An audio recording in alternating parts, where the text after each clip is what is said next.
that today. Go to jdrf.org. Join them in the fight against type 1 diabetes. jdrf.org. It's something good you can do for the world. jdrf.org. Former Democratic National Committee member told Politico on Monday that he will become national senior advisor to the Draft Beto campaign. That sounds like a horrible beer, probably a Pilsner. The Defenders with Stephen Airy, tonight at 9. MoJo 50. Have you done it? You catch a glimpse of yourself in the mirror? I'm one of those people you don't want to see naked. Yeah, most of us. But I mean, you look and you're going, what the? I know. How did I get to whatever? Yes. Yeah. Oh, it's horrible. Hey there, it's Doc Thompson and Brad Staggs to tell you about a different way to shed those pounds. This is brand new tech. It's only been around for a couple of years or so. It was based on research from the University of California that said there's a molecule called OEA that's found naturally in your body. It produces it in the Mediterranean diet, that when taken in concentrated amounts, it will actually make you feel fuller and boost your metabolism. I've lost about 10 pounds so far. It's amazing. It now, really is cool. A company said, we can take this to market and make this great product that'll help you. It's called RiduZone, RIDUZone.com, RIDUZone.com. Brad's worked. It's worked for Brad's, worked for me, countless other people. Go to RiduZone.com and try today. You're going to love it. RiduZone.com. Remember that, RIDUZone.com. MoJo 50. The question isn't Who's going to let us? The question is who's going to stop us? Adjust your mojo now. Thank you.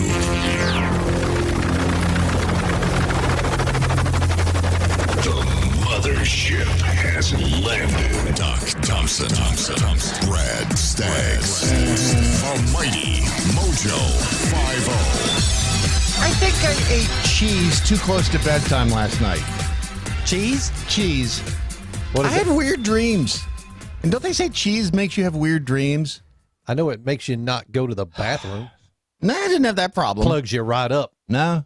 Well, that's why in Wisconsin they call it butt paste. Butt paste. Yeah, I have a friend from I can see Wisconsin. that. That's what they call it. But I had weird dreams. It were those dreams that made no sense. Like I was in a play, and I hadn't even read the script, and it was opening night, and everybody's on stage, And you're standing there in your underwear. Yeah, yes, and I was like, "What the?" And I'm running around looking for. I can't even. Not only have I not read the script, I couldn't even find my copy of it. So I don't know what that means, other than don't eat cheese that close to bedtime. I think it's just an underlying. It's the underlying feeling you're not ready for anything. I wonder if Joe Biden has that feeling today. Joe Biden is went from media darling, Democrat darling to he can't catch a break now. It's almost to the point now where I feel as sorry for him as I did for Nancy Pelosi when all this stuff started happening. It's like, man, the young crowd, the youths of the Democrat Party are just taking over, and they're taking no prisoners, and it is more fun than watching a cage match, quite honestly. Which is pretty fun. Actually. It really is. It's like MMA with weapons, because they are taking no prisoners. On The View yesterday, was it Sunny Hostin? They're defending Joe. So they've obviously the Democrats are divided in two camps: the pro-Joe Democrats and the Joe is gotta go Democrats. And on The View, I think we're dealing with the hey, it's just lovable Joe. Here's I think her name is Sunny Hostin. Here she is with her take on Joe Biden. Because perhaps he didn't intend to make her uncomfortable, but she is saying, you did make me uncomfortable, and he's saying, I will listen. So I don't know that we will see any more smelling of hair and kisses on the forehead. And that pisses me off. Yeah. I'm telling you, because, I don't want Joe to stop doing that. I don't either. You know? I'm just going to say one thing really quick. Go ahead. There's a certain kind of... And by the way, that was Whoopi Goldberg. She doesn't want Joe to stop being Joe. She doesn't want Joe to stop sniffing hair. Hi. Hey, Joe Biden. Man, your hair smells terrific. Retail politician that loves people. I would put Bill Clinton in that category. I would put my father in that category. I would certainly put Joe Biden in that category. Let's start her again. You know? I'm just going to say one thing really quick. And this is Meghan McCain. There's a certain kind of retail politician that loves people. I would put Bill Clinton in that category. I would put my father in that category. I would certainly put Joe Biden in that category. That's kind of a weird threesome there. Bill Clinton, John McCain, and Joe Biden. Never really thought of John McCain as a sniffer.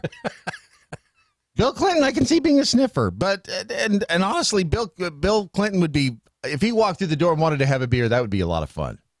Bill Clinton, that's what I hear. I bet he's got some stories. Oh, that would, please, man, curl your toes. But John McCain, I don't know. I mean, yeah, I mean, war stories, yes, but I'd never pictured John McCain as a. I like your hair. I just. Could he reach it? Yeah, well, there's that. But Meghan goes on. When he came on this show, he's the only politician, other than my father, to go into the crowd and shake everyone's hand. True. Yeah. Now, that means something when you're in Iowa. And I'm sorry, but when I heard this, I read her entire statement. I do agree women should be heard. I'm sorry, I worked at Fox News during the Roger Ailes time. There's a very big difference between things like that and things like this. And Mika Brzezinski said this morning, Democrats, you have to ask yourselves, what exactly is the Me Too line you want to draw? Because you will live and die by that line. Joe Biden is a good, decent man. Wow. So they're defending Joe Biden on The View. Joe Biden, he's a hugger. We got to that point where we can't hug people. Or we can't just get up there and. I mean, I'll admit I've done it. I've done it in the. I wonder if we'd be freaked out at all. But I wonder if we'd be freaked out at all by any of the comments that he whispers in their ears. Probably not. I mean, it's just I really think Joe Biden is like, just. Hey, how you doing? Hey, your hair. I like your hair. Hey. Is that new shampoo? Yeah.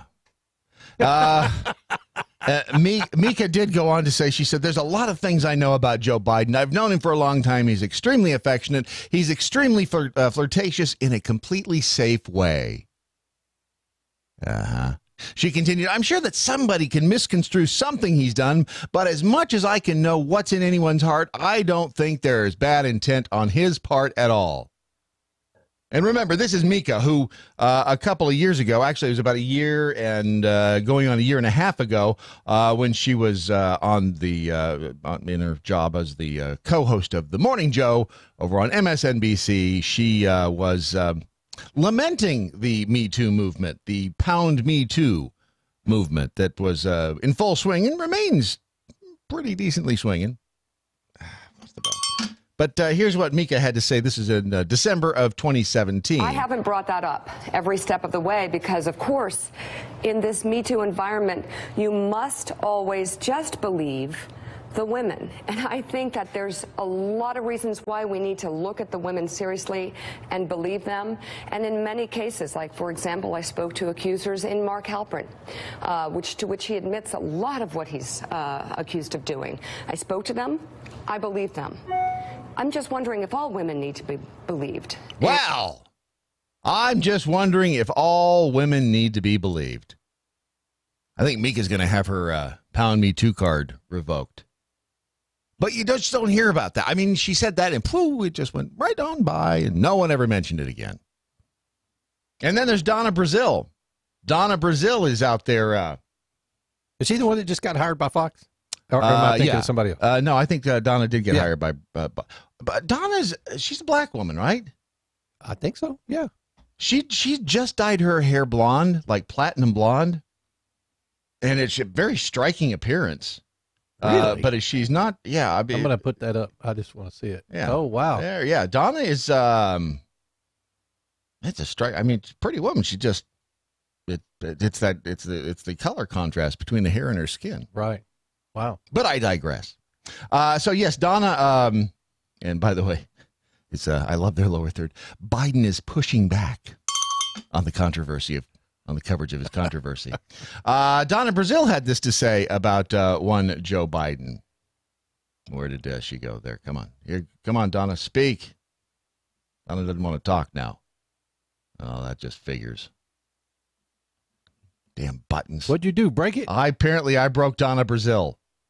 I hate it when that happens. Yeah, because now you got to find your spot again. Yeah, well, it's right in through here. It's somewhere in through there, and there we go. Here we go. It's right in through here. And I Close can enough. tell you that Joe Biden is a rare type of human being. He cares. He is. I don't know how to explain it because I'm not trying to take away anything from Ms. Flores, who I have an enormous respect for. But Joe Biden is one of those men that is compassionate. He does hold hands. He reaches out. But I've never seen Joe. Well, at least she didn't say he reaches around. He reaches out. Reach out and touch. That would have been a hell of a slip if she It had said certainly that. would. But they would have laughed it off. That would have been fine. And Donna goes on. Act in any way at all inappropriate. Let me also ask you about. I mean, for crying out loud, Joe is how old? 79 years old, 106, whatever he is. He's going to be up there if it. I think they said if he takes, no, he's 76 now. Taking office, it would be 78. Yeah, he's getting up Him there. and Bernie are a little up there. Honestly, Joe is in good shape for being that age. I hope I'm in as good a shape. Yeah, no joke. He's good enough shape that he's still getting around. A second woman has now come forward to accuse Joe of inappropriate touching. They're coming out of the woodwork now. Amy Lapos is 43. She told the Hartford Courant in an interview on Monday, that would be yesterday, that Joe Biden grabbed her during a $1,000 per plate October 2009 fundraiser for Connecticut Democrat Representative Joe Himes. Lapos initially posted about the episode on Facebook. On Sunday, she was working as an aide for Himes at the time. She says it wasn't sexual, but he did grab me by the head. Ooh. He put his hand around my neck. He pulled me into kind of that, when you grab somebody, you just kind of bring them in, and he just gave her an Eskimo kiss, the little rubbing noses thing, right there on the nose. Oh, wait, he pulled her in to rub her nose? But I think that's a step above booping, because I like to boop people. I go boop right on the nose. And some people, it just freaks them out when I do it, and others, they get it. But, Brad, Brad's harmless. He's just, he's just affectionate that way. He'll come up and boop you right on the nose. But Joe, he wants to get his nose right next to your nose. Careful. Yeah. Brad will grab your ass. I will. I've never done that. Well, actually, Brad will pinch your ass and then look away. Not me. That's never been proven. Not once. There's no photographic evidence of that ever happening. Although there's her next sentence kind of freaks me out. He put his hand around my neck, pulled me in to rub noses with me. When he was pulling me in, I thought he was going to kiss me on the mouth. Well, it would be kind of your first impression. What kind of thoughts do you have in that split second where you're going, shit, I'm about to kiss Joe Biden. Yeah. I hope he used a Mentos. Tongue or no tongue? Tongue or no tongue? Is it appropriate to tell the vice president? Should I just lay one on him or no? 50th Should I turn away? Silver. When do you use tongue? I don't know. Is that platinum? Damn it! Should have studied more. Biden spokesman referred Fox News' request for comment on the new allegation to Biden's earlier statements, in which Biden and his team strongly denied accusations that the former vice president acted inappropriately around women. I think Biden is, he's harmless. I don't think that it's creepy. It comes across, I think he's harmless. I think he's just, hey, let's go. He's just goofy. But this is what they get for trying to take all of this crap the whole time during the Pound Me Too movement. The women have to be believed. It's all, it doesn't matter. Believe women. The women are always right. And now it's coming back to bite them in the ass. And they're using, and it's the young bucks and buckettes, the young doe, I guess it'd be young does in the Democrat Party are just, they're taking aim at the old guard, and they are not taking any prisoners. And it's, like I say, it's a fun cage match to watch, but this is the result of the overzealousness of the whole Pound Me Too movement. This is what happens when you take something to such an extreme. I mean, they had nowhere to go on it. And now they're having to backpedal, and the pendulum, the pendulum and karma, both real bitches. So we'll see what happens with Joe Biden. Is he going to duck out of the race? I mean, can he take? I'm sure he can take the pressure. Joe just figures it'll blow over, and it probably will. We'll see how long this lasts in the news cycle. But Joe's having some issues, and the fact that the bigger problem is that he's not socialist enough for the rest of the Democrats. That's why they really want him out there. He's too white and too. He's too middle ground. He's not far left enough. Neither's Nancy Pelosi. Woo! I never thought I'd live to see this day. Meanwhile, in Minnesota, the Minnesota Campaign Finance Board was alerted after Ilhan Omar, who was a state representative there between 2017 and 2019. She had to repay $2,500 that she accepted for speeches in higher education institutions funded by government. She also is being investigated because she paid her attorney, Carla Kjellberg, who represented her in the dissolution of her marriage. They're saying that she improperly used funds. But in actuality, it wasn't her divorce that Ilhan Omar was paying the attorney for. It was compensation for providing crisis management services during her run for Minnesota, the state house there in Minnesota. So she's not quite as above board as she'd like to be. I mean, they all do it, but she again is she's tweaking some folks in her own party and in the opposition party, and I think that this is the old guardian calling in some favors and seeing what they can dig up on her.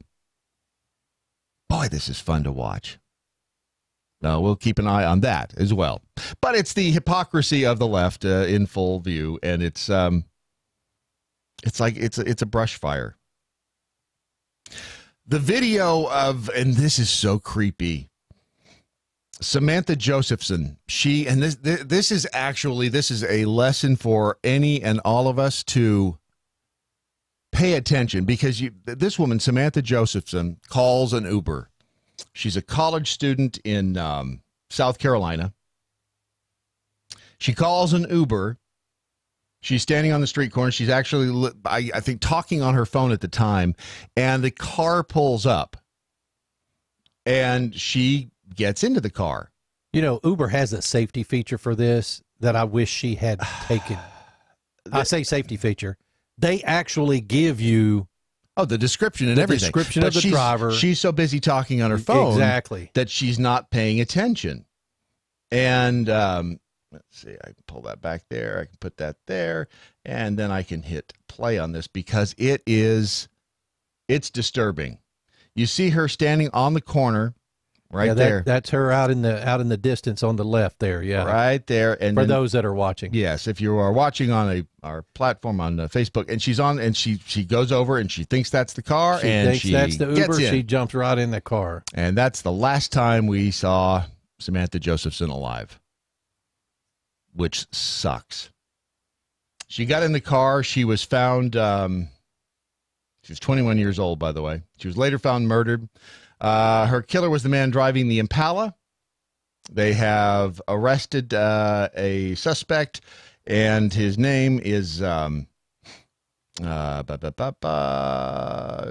David Rowland. 24-year-old Nathaniel David Rowland. They have charged him with kidnapping and murder.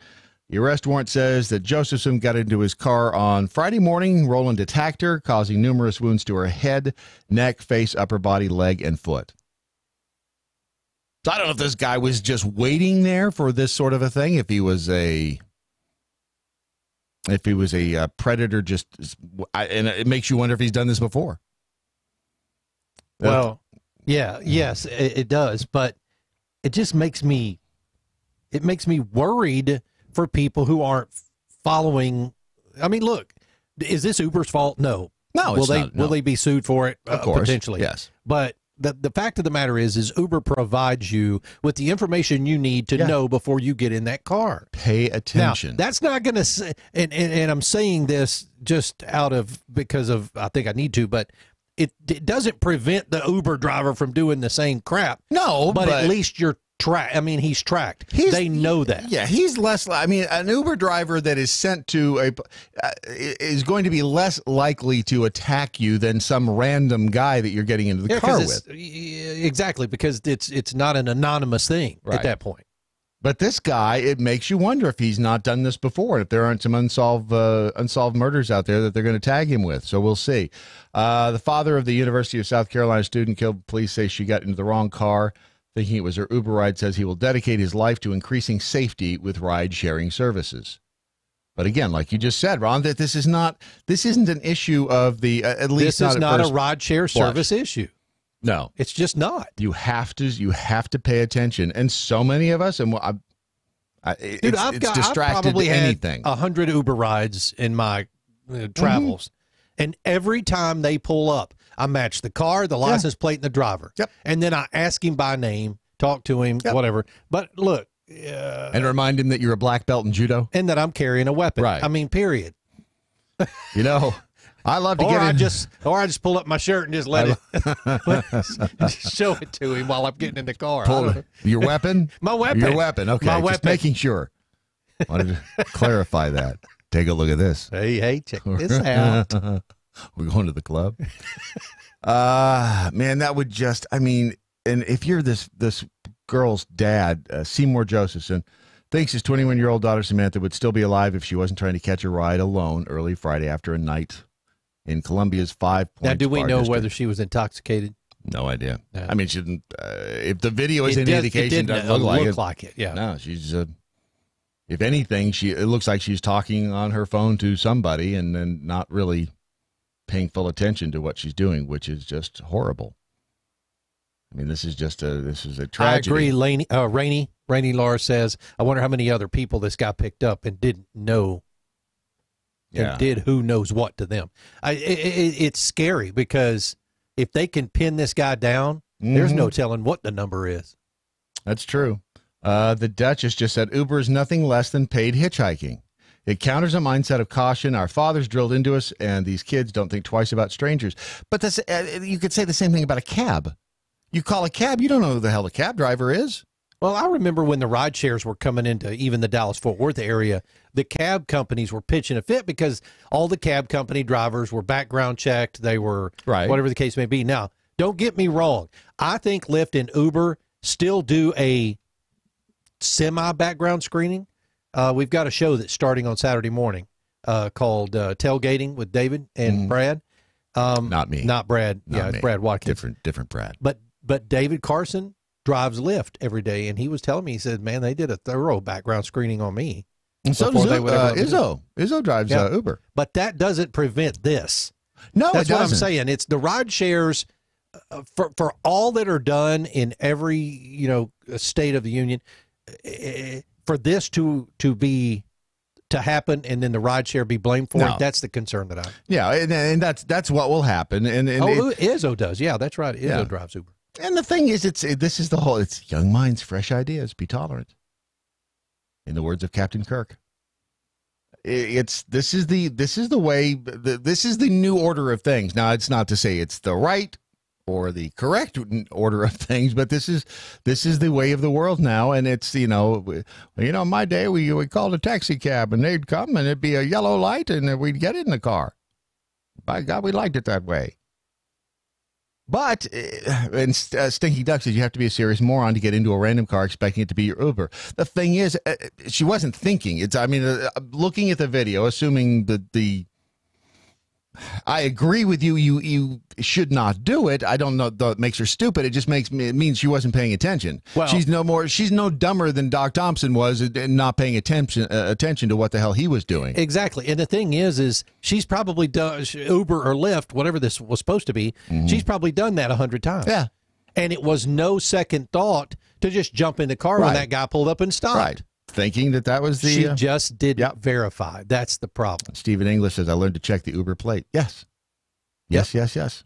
After one time in New Orleans, after a few drinks, Black Acura pulled up. I opened the door. Guy screams, I'm not Uber. I was like, oops, lesson learned. It's true. Speaking of healthy lifestyles, if you want to try to lead one, make sure you are checking out the Doc Thompson Healthy Lifestyle Challenge from The Rich Solution. And now they've partnered up with Riduzone. So this is a twofer. This is a twofer commercial. This is Riduzone and The Rich Solution. Make sure we tag them that way. So now the prize is Riduzone for the person that wins the challenge. Ask me how they win the challenge. How do they win the challenge, No Brad? idea. No idea. But there is a challenge. You can go to their Facebook. You can go to the Doc Thompson Healthy Lifestyle Facebook page or the Rich Solution Facebook page and find out there. And if you haven't joined the group yet, the group is just about making healthy choices in life, little steps at a time. No, you're not trying to change your entire life overnight because that never works. Believe me, I've tried it. You probably have too. It just doesn't work. You have to make little changes over the course of time to really develop new, healthier habits. And that's what the Healthy Lifestyle Challenge is all about. So you can find out more at the richsolution.com or on their Facebook page, or you can go to Riduzone and find out how the little molecule OEA can help you feel fuller, faster, and also can help speed up that metabolism that now they discovered as you exercise when you get older, it could actually slow your metabolism. Brad, when we get back, can we talk about the MoJo supermarket? Oh, you mean taking a pee? What in the hell? Oh, yeah. If you think of peas, think of MoJo 50. And we'll explain that and other stuff coming up next on your Daily Mojo. Happily promoting the 4 F's: freedom, faith, free markets, and fun. MoJo 50. I'm Michael Pelka from PureOpelka.com. Here's your 2-minute drill. Are you paying attention? Are you woke, to use a word that the progressives and millennials use? Well, I'd like you to be, because what's happening behind the scenes with the AOCs and the other progressives in Congress is getting to be a little scary. For example, one of AOC's cronies, a lady named Rhiannon Gunn Wright, of something called New Consensus. They're the people also writing about the new Green Deal and pushing it forward.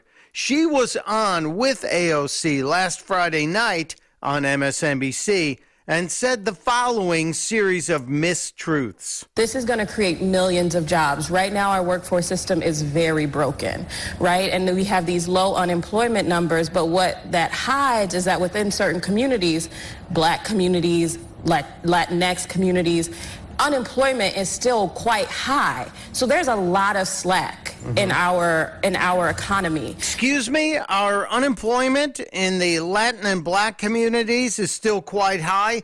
It's at record lows, as in never before in America's history has Latin unemployment and Black unemployment been this low. And notice one thing, MSNBC said nothing. The host of this event sat stone-faced, nodding his head as if to say, yeah, preach it. Let's divide everybody. We need to call them out. We need to hold them accountable. Testudo, my friends. Testudo.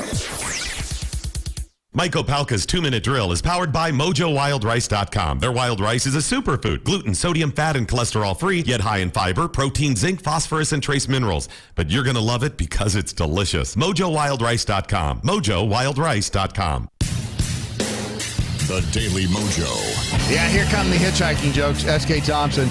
I hitchhiked one time. I told the guy that I felt safe with him. He said, yeah, to me, because the likelihood of 2 serial killers being in the same car is not that likely. See what you did there. I've heard that joke before. Mm-hmm. How do I know you're not a serial killer? Right. Because the likelihood of 2 of us being in the same car. If you tweet at us, you can use your Real Ron Phillips, Real Brad Staggs. If Brandon Morse ever wakes up on time, it's the Brandon Morse. Hashtag what I learned today. Larky F. and Farkin, we had a cab driver where I live who was sexually assaulted by a woman in the front seat while a guy held a gun to him from the back seat. Yeah, if obviously if you're in there and they're it's a team effort, it's tough to, which is again why you have to pay attention. Larky F. and Farkin. Is it Larky F. and Farkin that we have to thank for the supermarket? Yeah. The riches of peas. Where are the carrots? Why didn't we get carrots? So if you're watching on the video platform, you will notice the supermarket-like display of peas. If it says Libby's on the label, you will like it on your table. That's been a long time since I've heard that. Yeah, no kidding. What the hell is he talking about? There's Larky F. and Farkin decided this was an April Fool's joke on Brandon yesterday because Brandon apparently hates peas. Who does not like peas. And I just don't understand why he doesn't like peas. Peas are good. They're good little vegetables. Like we're like 2 peas in a pod. I feel like we're going to be eating peas for a long time. So Larky F. and Farkin said an entire case of peas. Two cases of peas, which explains why the boxes were so damned heavy. I think these people are just made of money. I think Larky F. and Farkin must every day get up and like pull wads of $100 bills out of him somewhere. It's kind of Raider. Yeah, no kidding. Which is kind of a nice talent to have. If you can do that. You should teach me. I don't think I've ever been able to do that. No, I'm good at spending it. I'm just not good at reeling it in. But yeah, so we have an entire display of a lot of peas. So when you think of peas, think of MoJo 50. And if you have to take a pee, this is the place to do it. Right here behind Brad. Right behind me. Probably a good time to talk about our little, it's a semi-major announcement that we are undertaking today because... That's right. So this is not the major announcement. No. There's another major announcement that it will be later on this week. Semi-major announcement. This will affect the ways in which you can interact with the platform known as MoJo 50 and, quite frankly, Spoonie as well. Eventually. Yeah, eventually. Spoonie will be secondary to this one right now. We're the experiment at the moment, but it probably comes as no surprise that the Facebook and YouTube have been hosing anything that is not... And Twitter, Periscope. All right, all of them. Pretty much all of social media. If you are not dyed-in-the-wool hardcore socialist anymore, they make sure that your stuff is not seen. And we've seen it.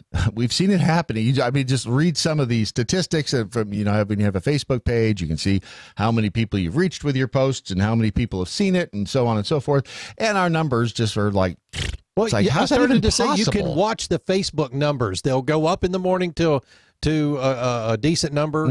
I say decent, 40, and then they'll come right back down to 20-something. And I'm telling you guys, we are putting this out everywhere on Facebook. And we're just being limited. It's just, there's a lot of stuff going on here, and we've watched it over time. Hell, Matlock Show got down to 6 viewers yesterday.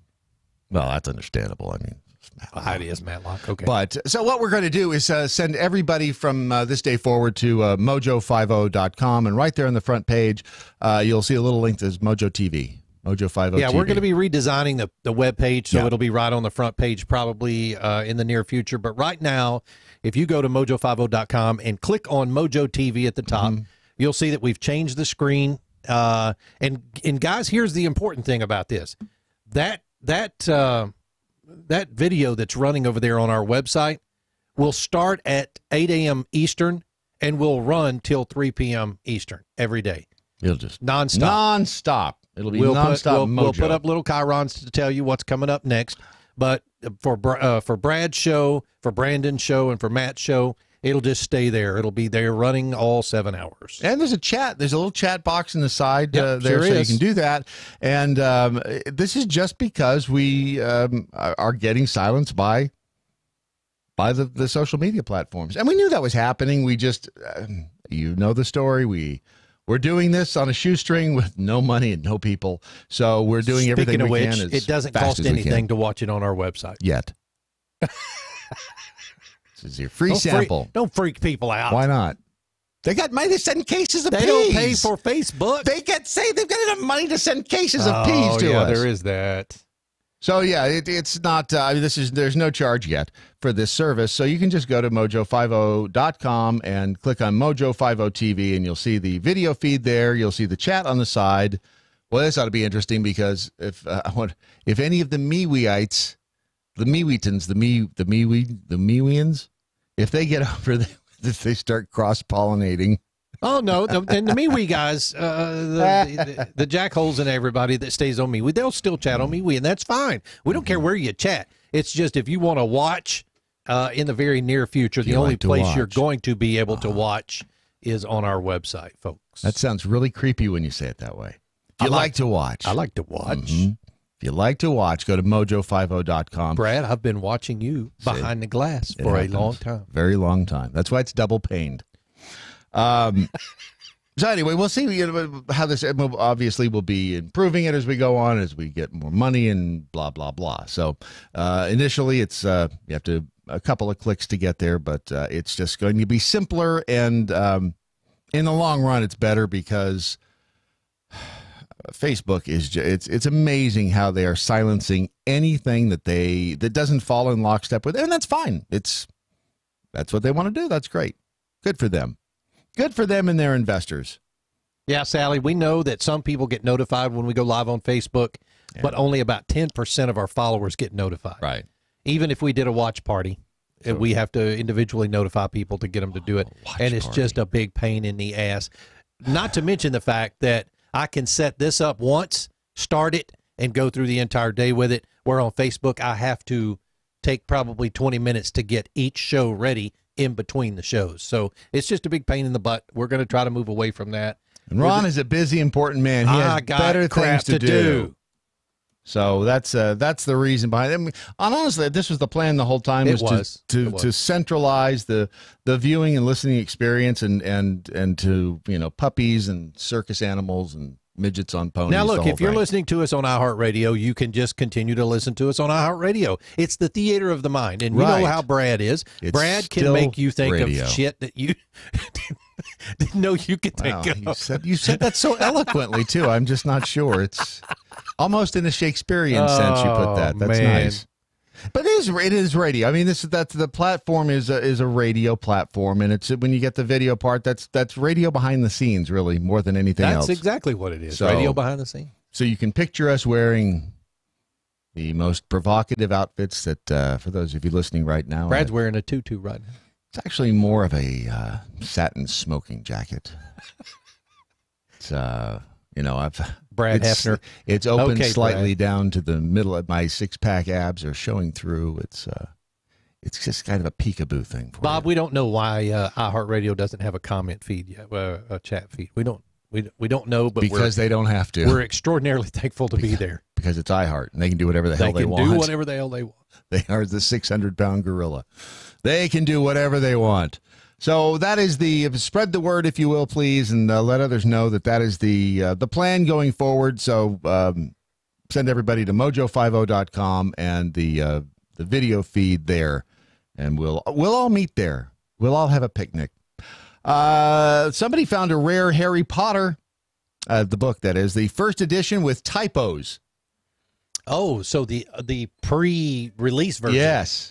It had some typos, and it was sold at a London auction yesterday for $90,074. Wow. That's an expensive book. The specific edition is famed in the Potter fandom for containing a handful of typos, including misspelling the word philosopher and the repetition of one wand on the list of items the boy wizard needs to obtain for school. I've never read those books. Have you? I've never read them. I've seen all the movies, but I've never read them. Now my daughter has. But have you heard Matt's story about pre-release books? No. So Matt has gotten chummy with I can't remember the gentleman's name, but he is Chad Prather's going to be jealous. Oh yeah, I'm sure. With a gentleman that was the publicist, I guess, for Brad Thor. Yeah, and the guy, Jack Carr, who wrote the terminal list. Mm-hmm. So the publicist sends Matt periodically these pre-release books. So Matt had pictures in them? Because Matt can't read. No, dude. So Matt had a pre-release of the terminal list, and he was ecstatic about it. It had been signed on the inside, and he was reading it. Of course, it had all the typos, and was the pre-release. It was a pre-edited book. They sent it to him to review, and Matt was all about reading it. And then we ended up somewhere. I think we were in Baltimore at BWI, the airport. He left it in the bathroom. He went to pee and sat it on the shelf, and then didn't remember it until he had come out of security already. And then don't think he didn't try to go back through security. Yeah, I bet they didn't let him. No, they did not. No. He was so pissed. I'll bet. You pay attention. Pay attention to what you're doing, especially when And you're of course, peeing. they tell you, please don't let this get out in the public. Well, there you go. That was their first mistake, handing it to Matt Locke. Yeah. That wasn't one of the books, by the way, speaking of books, that was burned by a Polish Catholic priest. They burned Harry Potter books and occult items there in northern Poland. Anything associated with the occult Sunday to cleanse parishioners of links to witchcraft. Oh, because of the magical world of wizardry? Exactly. Wow. Yeah. I guess they missed the whole thing with Bewitched and all of that. So, the priest. Well, they missed the whole thing about being fiction. Well, there's that. The priests, who are part of an evangelical Catholic group called SMS from Heaven Foundation, held the burning in a parish in Gdansk and posted pictures of the event on Facebook, along with several verses concerning the prohibition of witchcraft and commandments to reject idols and false gods. Father Jan Kaczarski, who serves as an exorcist for the Gdansk diocese, said that parishioners also brought talismans and amulets to be burned in order to be rid of any association with the demonic. You know who else is freaked out about demon stuff is Izzo. Izzo does not. Oh, yeah, he doesn't play that. He's, he gets real freaked out. Online post of the burning went viral, but garnered mockery and outcry from social media users, some of whom made comparisons between the event and book burnings the Nazis conducted, quoting German poet Heinrich Heine's line, written in 1823, quote, "Where books are burned, in the end, people will also be burned," end quote. Yes, it's fiction. Yeah, but that could lead to people really doing it. I guess. And again, if you've got people like Darren married to Samantha and Bewitched, he's a dumbass, so I don't think I'd worry about that. The things he could have had her do. I just never understood that. I mean, aside from he was gay, so maybe he didn't want to be married to her. Anyway, but there's... Darren was gay? One of them. Mm-hmm. Obviously the actor who played Darren. I can't remember if it was, did Dick York or Dick Sargent come first? Which Dick was first? Let's see. They looked remarkably alike. I think Dick Sargent was, but somebody's about to tell us. You know that. Yeah, and they it's did amazing. Look remarkably alike. They really did. And one of them, can't remember what they. I just think it's funny that they were dicks. Yeah, a couple of dicks. And Elizabeth Montgomery, man, she was smoking hot. Man, she was hot. Have you seen Tabitha lately? The girl who played Erin, I can't remember her last name, but yeah, she's been on TV. She's been in the news. She's smoking hot too. She's not bad looking. Erin Murphy. Wow. Yeah, I almost confused her with Erin Moran. She's dead.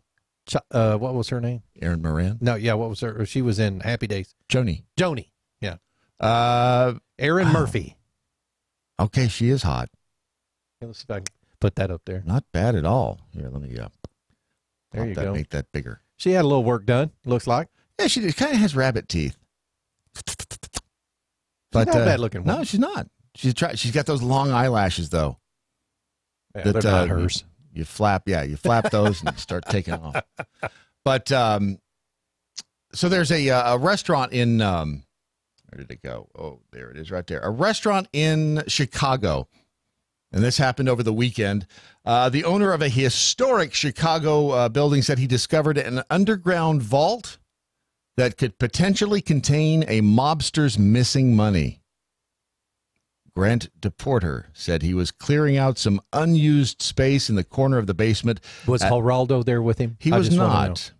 No, Geraldo's busy bitching about something else right now. Yeah, and if Geraldo had been there, there wouldn't have been any money. Anything. This was in the basement of Harry Carey's restaurant when he discovered what appeared to be a doorway in the brick wall. Harry Carey. You look like a hot dog. Welcome into my underground vault. It's Harry Carey's underground vault. That's brilliant, Brad. It's just Harry Carey. We got to have a commercial. We need a promo done in Harry Carey's voice, Brad. Hello again, everybody. I'm Harry Carey. I'm going to get you those glasses. Why did I feel? I've reached that point in my career. Yeah, Brad, he can do Harry Carey now. I went to the Chicago History Museum, and they got the plans. This was the vault for the building. This is what DePorter told WLS up there. He said the building once belonged to mobster Frank the Enforcer Nitti. Frank Nitti, the Enforcer, and his wife Annette. That's a typical mob family. Frank, my wife Annette over here. Nitti, who took over for Al Capone. I knew there was a Geraldo tie-in somewhere. He took over for Al Capone. When that mob boss went to prison, he died with several $1 million unaccounted for. DePorter said he's hoping to find a means of exploring what's behind the wall without tearing it down. Okay. Until we make that X-ray machine that's until the ultrasound he uses determines there's money back there, and then F the wall. Mm-hmm. Then they'll bring in the wrecking ball, and boom, it's gone. He said he's looking into the possibility of using an ultrasound machine before deciding whether to break through the wall. Yep, that's exactly right, because money will do amazing things. But this is a historic building. We don't want to damage it. There's $8 million back there. Tear the damn thing down. If it was in Nashville, they would have already torn it down. So that'll be interesting to see. Don't get Geraldo involved, because then there will be absolutely nothing up there. And in Wisconsin, I'm telling you, the land of cheese, they're preparing to stage a musical performance in a unique venue. The Lawrence University there in Wisconsin is announcing it's an opera called Breathe. It's a multidisciplinary water opera which will be performed in and around the water at the pool in the school's wellness center in Appleton, Wisconsin. Which, by the way, isn't it a little hard to sing opera underwater? You would think it would be. You would think it would be difficult. That, by the way, is the former home of Harry Houdini, Appleton, Wisconsin. That's where he was born. The unusual performance featured dancers, percussionists, singers. Bobette playing the drums underwater is a pain in the ass. You can't get those gnarly drum solos out of the drummer at that point. And try playing a flute underwater. It's possible. Thank you for the bell. It's just difficult. When we normally consider the arts, we put it on stage, we sit, there it is. But here the audience is going to interact in a much different way. The composer and musical director Lauren Kiyoshi Dempster told FRV TV.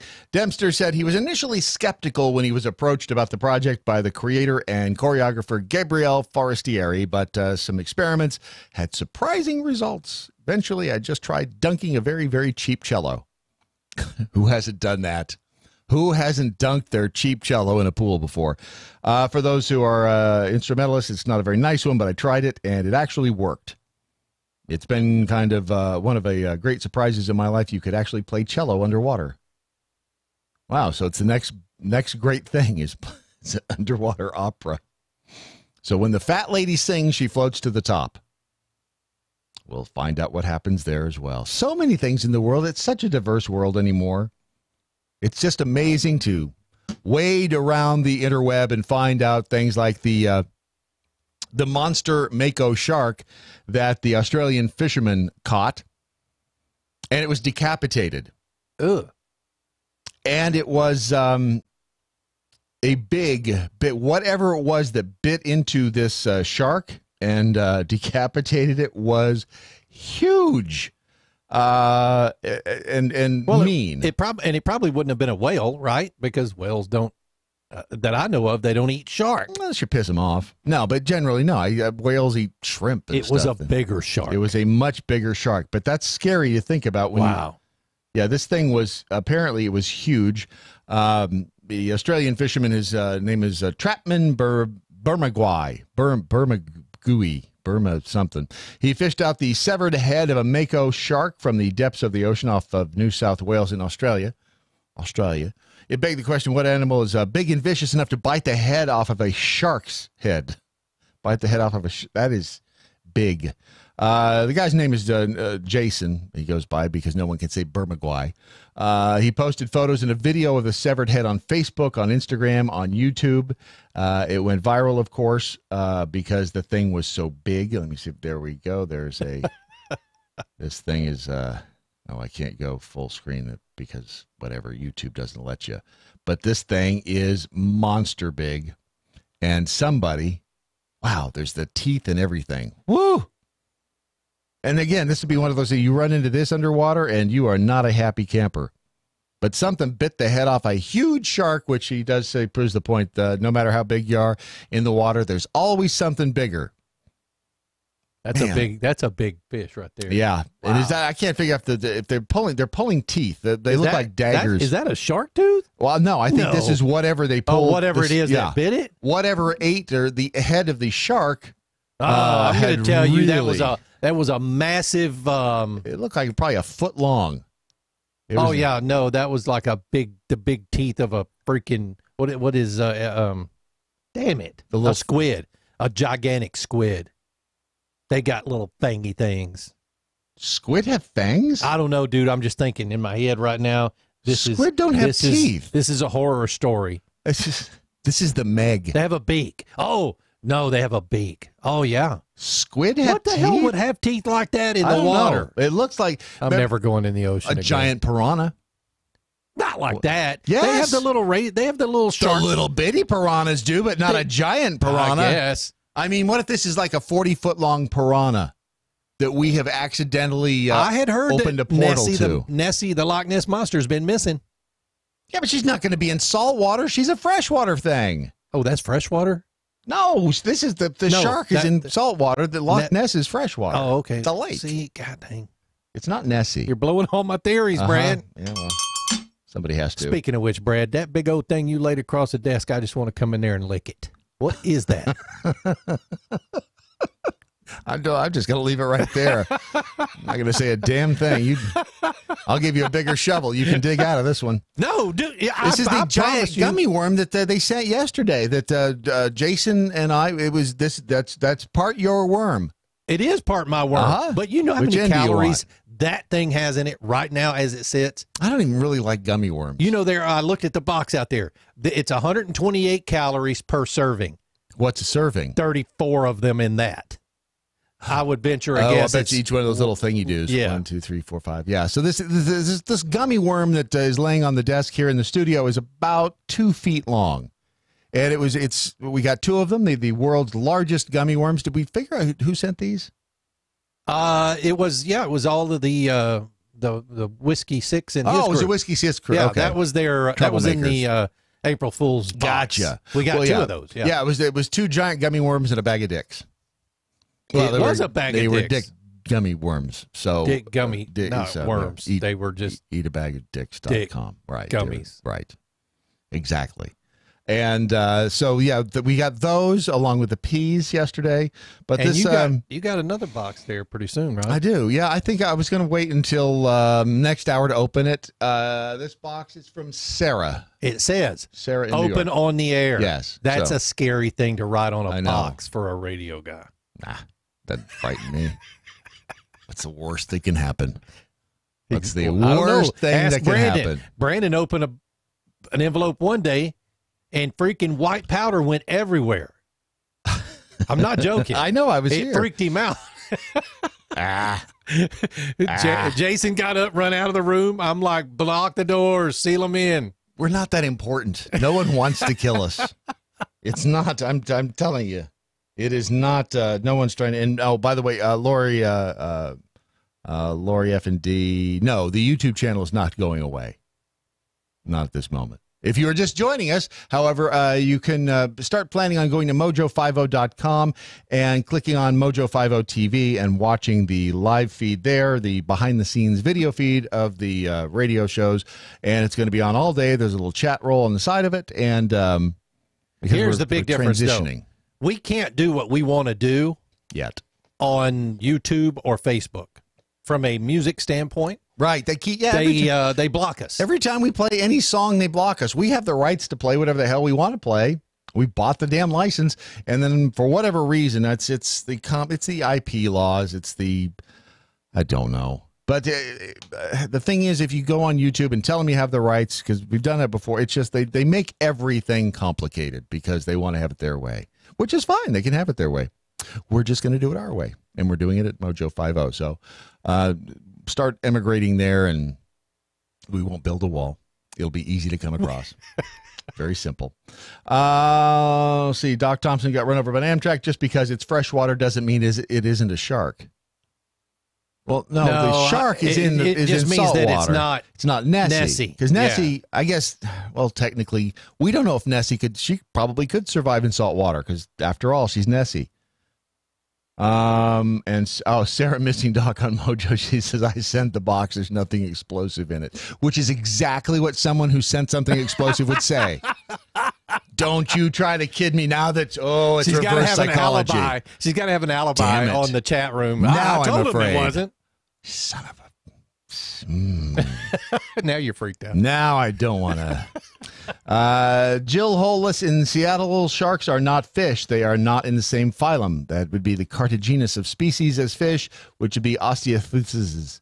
Sharks has, well, apparently you're smart, but you don't know grammar. Huh? Sharks have a skeleton of cartilage. Fish skeletons are if bone. Damn, woman, if you're going to send in something like that, check your spelling. I'm going to tell you, if I'm being attacked by a shark, I'm shooting that fish. Yeah. Well, how often are you going to have a gun? Naily butt. And Jill Hollis, it's a dude. And sorry, I was just wondering if she was hot, and it turned out to be a dude. If those were teeth that they were pulling out of that, those are big teeth. That's scary. Big teeth. You know how you can avoid getting attacked by a shark like that? Tar River Arms? No. Okay, what? Patriot Mobile. See, you use your cell phone to ward them off. I had many to choose from. Right, but this is you just chose incorrectly. Remember the guy who fended off the bow and arrow with his cell phone? Yes. You do the same thing with a Patriot Mobile cell phone. You hold it in front of you and the shark bites it, not you. Simple. Simple and easy. And it'd be simple to get a replacement phone. Once the shark bit the phone right out of your hand, you just you call Patriot Mobile, and I'd bet you that the whole gang over Patriot Mobile, if you told them the story of the shark biting the phone out of your hand, I'll bet you they'd give you another phone. They'd just give you another phone. Yeah, I would. That is the best story we've heard ever. Yeah. Here's a phone. Yep. So I would recommend using the phone to fend off sharks that you get at patriotmobile.com. And by the way, while you are using that cell phone, you're going to be supporting conservatarian causes, not like those left-leaning, super big cell phone companies out there. Go to patriotmobile.com/mojo and start your service right now. Speaking of service, your headlines, and we'll open the box up next on Daily Mojo.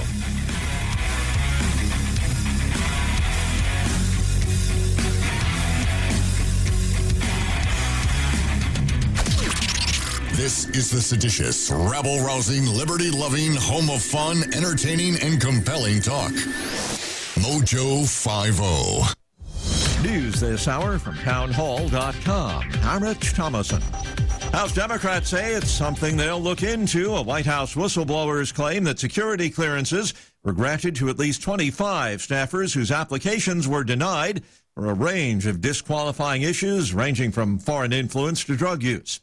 The House Judiciary Committee preparing a series of subpoenas relating to the Russia probe. Committee Democrats announcing they'll vote Wednesday to authorize a subpoena for the full Mueller report if Attorney General William Barr misses their Tuesday deadline. Barr has already said he'd have a redacted version available by mid-April. The panel will also vote to authorize subpoenas for a number of President Trump's former advisors, including Steve Bannon and Hope Hicks. They and 3 others are thought to have been key witnesses in Mueller's probe of obstruction of justice. Capitol Hill correspondent Wally Hines. Chicago about to make mayoral history. There's a runoff today, and either Lori Lightfoot or Toni Preckwinkle will become the first African-American woman to lead the nation's 3rd largest city. The British Prime Minister in closed session with her cabinet, trying to find a way forward for Brexit. Theresa May is consulting with her team on Brexit options after lawmakers again rejected all alternatives to her EU withdrawal agreement. The cabinet is scheduled to meet for 5 hours amid calls for compromise to prevent a potentially devastating no-deal exit in just 10 days. The government is pushing for a 4th vote on May's deal, perhaps as soon as Wednesday, although Speaker John Bercow will need to approve smooth the debate, given the amount of times the same deal has come before the House of Commons. Charles de Ledesma, London. At 387, the number of measles cases in the U.S. so far this year has surpassed the total number of cases reported for all of last year, that according to the CDC. Wall Street Dow futures up 4.5 points, NASDAQ futures 8 points higher. More on these stories at townhall.com.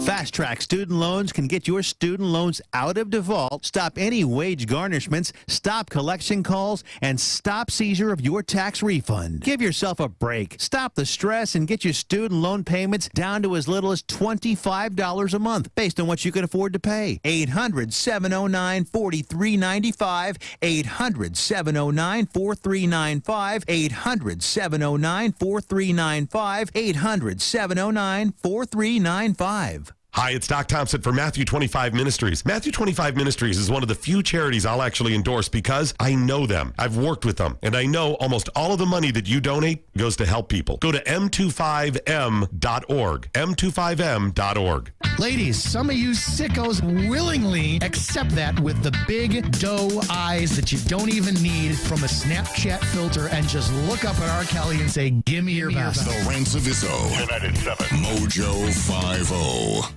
Hey guys, Matt Locke, the Conservative Cartel. I'd like to take a minute and tell you about a new weight loss product that's instantly becoming part of the MoJo 50 family. It was launched by a Dallas area company who had taken the good stuff in olive oil and created a patented product that helps people control their appetite and lose weight. It's also a big help to keep the weight off. A 6-year study of former contestants from The Biggest Loser showed that when you lose weight, your body actually thinks something bad has happened, and it fights back by slowing your metabolism and boosting your appetite. One Ridge's own client, Sarah, recently lost over 100 pounds. While she looks amazing, she has been struggling every day with cravings. Now that she's taking Ridge's own, she says it's so much easier to control her appetite and she's not thinking about food all day. Riduzone contains a patented ingredient that has been shown to boost metabolism and reduce appetite while helping you burn fat. For a short time, we have a 30% off deal for our show. Just go to riduzone.com, riduzone.com, and enter the code MATT, M-A-T-T. That's Riduzone, riduzone.com. If we weren't so bad. To puppy rape. I like to cuss. Do I want to keep my penis? Cat wants some black titties. We wouldn't be so good. MoJo 50.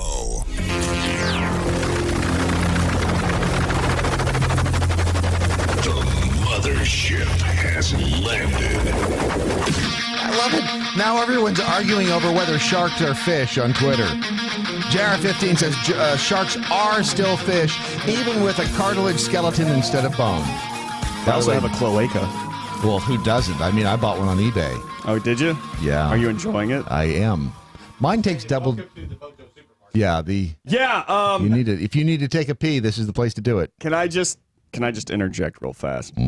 Screw you, Larky. And screw you and you. It's a very nice display of Libby's peas. Oh, horrible of you. They still found bull sharks Oh, by the way, Brad, they still found bull sharks hundreds of miles up large rivers in North, South America, and Australia. Free-range prisoner says it's well known that bull sharks will explore freshwater and brackish rivers. That's bull shark. I know. Effing bull sharks. It's a freshwater docks here. So now everybody's a shark expert. The hell. Have you ever, a great practical joke, and I don't know if this has ever happened to you, but where you send, let's say you send somebody a dozen pizzas. Yeah. I mean, it's not cheap, or you send somebody, you call up and you have a plumber sent to their house. Yeah. Or an electric, whatever. You just have a technician show up at their house and they're like, no, I didn't. And you do it like 5 or 6 times. It's a pretty funny joke. Unless you're this family in Salt Lake City, they were the victims of extreme stalking involving unwanted service providers repeatedly being sent to their home. This according to the homeowner and the police, to the point where they had to put up a sign in the front yard. Alert, if you have been, and this is what the sign in the front yard says, if you've been asked to provide any services at this address, such as car towing, home repair, locksmith, plumbing, food deliveries, or anything else, call the North Salt Lake Police. It gives the phone number to make a report. It says we're all victims of this scam. Walt Gilmore's family in suburban Salt Lake has been the target since August of a stalker using phone calls and texts to send a parade of people to the home for legitimate services and illegal activities. Up to 20 people a day have been arriving saying that they were called to provide electrical, plumbing, tree trimming, and towing services. Some are seeking illegitimate business. I'm guessing drugs and prostitution. Well, sharks have priorities. Right. They have police records, criminals, felons, active warrants for their arrests. These are people coming to my home. They're looking for drugs. They're offering prostitution. It's pretty concerning to me. I'm laughing, but it's not funny if you're the Gilmores.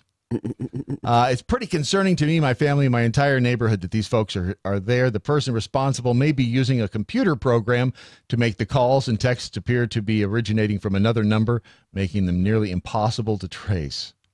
Huh. Police say they're using voice recognition software to find the suspect, but so far, they have had no luck. They may have found somebody, or I said the court records indicate the person named in the injunction could live in Hawaii. What? Apparently. So, yeah, they have a stalker, a serial stalker. Well, that's nice. Yeah. Someone really truly cares about that. Right. Exactly. I mean, it's not stalking if you really want to meet them, is it? Technically, yes. Oh, but you are such a stickler for detail. It's just one of those things where you kind of got to think, is it going to result in me being raped or murdered? Well, that's something you have to strongly consider. There's that. I mean, and I kind of feel like in this case, it's going to be one of the two. Well, there's that. I mean, if you do have to have the police come to your door and actually camp out in your front yard, and you have to pay to have security and have a sign made to put up in your front yard, that could be a bit of a. I honest to God, like I feel like sometimes I don't understand. People, well, that but like the idea behind a stalker, someone who is just so obsessed with somebody or a group of people or something like that they have to know what they're doing at every moment of the day. It's simple. They're crazy. Oh yeah, for sure, for sure. The fact that they're nuts. But the motivating factor behind it, like they become so possessive. Mm-hmm. If I can't have you, no one can. That like they have to monitor every single thing that they're doing at all times of the day. Like any movement whatsoever elicits incredible like anxiety in them, and so they have to like make sure that. And that's not a healthy way to live. I gotta tell you, they're just protecting them. They're being emotionally and physically supportive and protective of the object of their affections. Yeah, I don't know why that's so hard to understand. You're just trying to keep them safe. And don't you know that if they go with that other person, they're not going to be safe because they don't love them the way I do? That's right. And that's why Brad just reminded me I go to Tar River Arms. See? TRAguns.com. Right. Actually, I arm myself with wild rice. Oh, is that you throw wild rice? You ever gotten a Do you grain have a of problem wild with rice in your eye? Oh, yes. Oh, it'll blind the crap out of somebody. Yes. It's not just a sustainable, high-protein health source. Yep. It's a weapon. Oh, absolutely. Try throwing some of that ghost pepper jam at them. You know what? Oh, yeah, dude. That's not as good as mace. Get that in your eye. Tasty, tasty mace. Right? And I'll tell you what else. If you're ever attacked by a flock of birds, you throw MoJo wild rice. That's a good point. Yeah. They eat it, and then... So you see, it's a survival food in more ways than one. That's right, folks. Well, actually, I don't think this doesn't plump up like that. That's you're thinking traditional rice.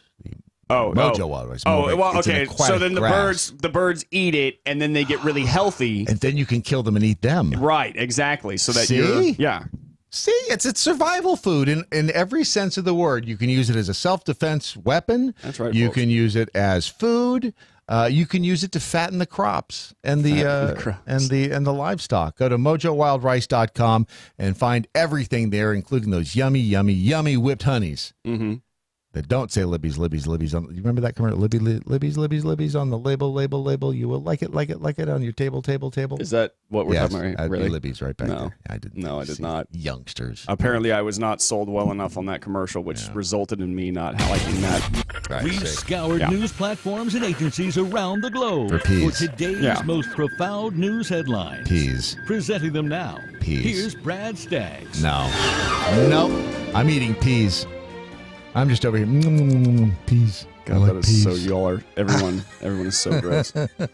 I don't get it. I will never understand your love of peas. Okay? They are gross. The texture is not good. The flavor is not good. They just all right. Right in your mouth. And every time they include it in a dish, they mix it in with a little something there, it ruins the entire dish. I don't want it. You're high maintenance, you know that. You're easy to please. That's your problem. Yes, I am. Have some gummy worm. Why?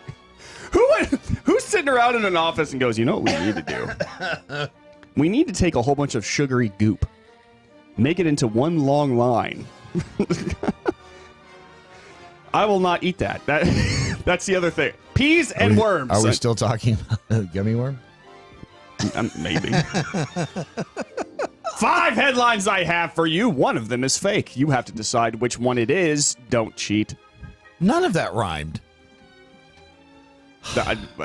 Brad, you're just going to have to live with the fact that none of it rhymed. Yeah, it's probably never going to rhyme. Damn it. I know. None of it rhymed. It's going to drive you insane. OCD. First headline. Congratulations to all my Star Wars friends, my fellow Star Wars fans. And when I say Star Wars fans, I mean like, the originals. Government to approve first Jedi faith school. Yes. Yes. It is now a religion. And then you can go to school for it. The government is set to announce that a Jedi Academy will be among a series of new schools which it plans to open in England. Mother effers. England? England, really? In England, they don't have the separation of church and state. But it's not. The separation of church and state doesn't apply to You just said it's a religion. Yeah, but it's talking about how a religion cannot overtake a government so that we have to live in a theocracy. What do you think the Jedis are going to do once they get trained? That's what they say about Christians. Christians don't have lightsabers. We can get some. We have gummy worms. We can adapt. The secondary school in Bedfordshire, the UK's first state-funded Jedi school. You think a Christian wouldn't be like, smite me with my lightsaber? No. Will be one of a wave of new free schools announced by the Department of Education on Monday. Free! You could be a Jedi for nothing? Free! Damn. I know where I'm going. Well, here's where. Let me tell you where you're not going. Oh. Yeah. You're not going to go to Nebraska Medical Center in Omaha. Why? Because to help gay son, 61-year-old woman gives birth to own grandchild. Let's see. Just listen to that pleasant music and just. Let's see. Mom is my grandmother. Yeah. A 61-year-old woman serving as the gestational surrogate for her own son and his husband gave birth to her own granddaughter last week. The woman, Cecil L. Elige, delivered the nearly 6-pound baby, Uma Louise Duhartry Elige. She's French. I knew it. At the Nebraska Medical Center in Omaha at 6:06 a.m. last Monday. After her son, Matthew Elige, and his husband, Elliot Daughtry, decided to expand their family, Daughtry's sister, Leah Riab, offered to donate her eggs. She's French! Yeah, it's all French. This is so... Vitro fertilization is gay men. Okay, yep. That's enough of that. Why? Okay, see, here's the thing, though. If one of the men was transgender, they wouldn't have needed the surrogate. That's true. That's true. Just saying. Florida Aquarium, of course it's in Florida, unveils tank for petting jellyfish. Yay! Tank for petting jellyfish. And what sounded like a pretty good idea at the time. When they were, what we could do? We could have this display where you could pet the jellyfish. Yep. Now, everyone, they announced it and everyone was like, oh, it's an April Fool's Day prank. It's not.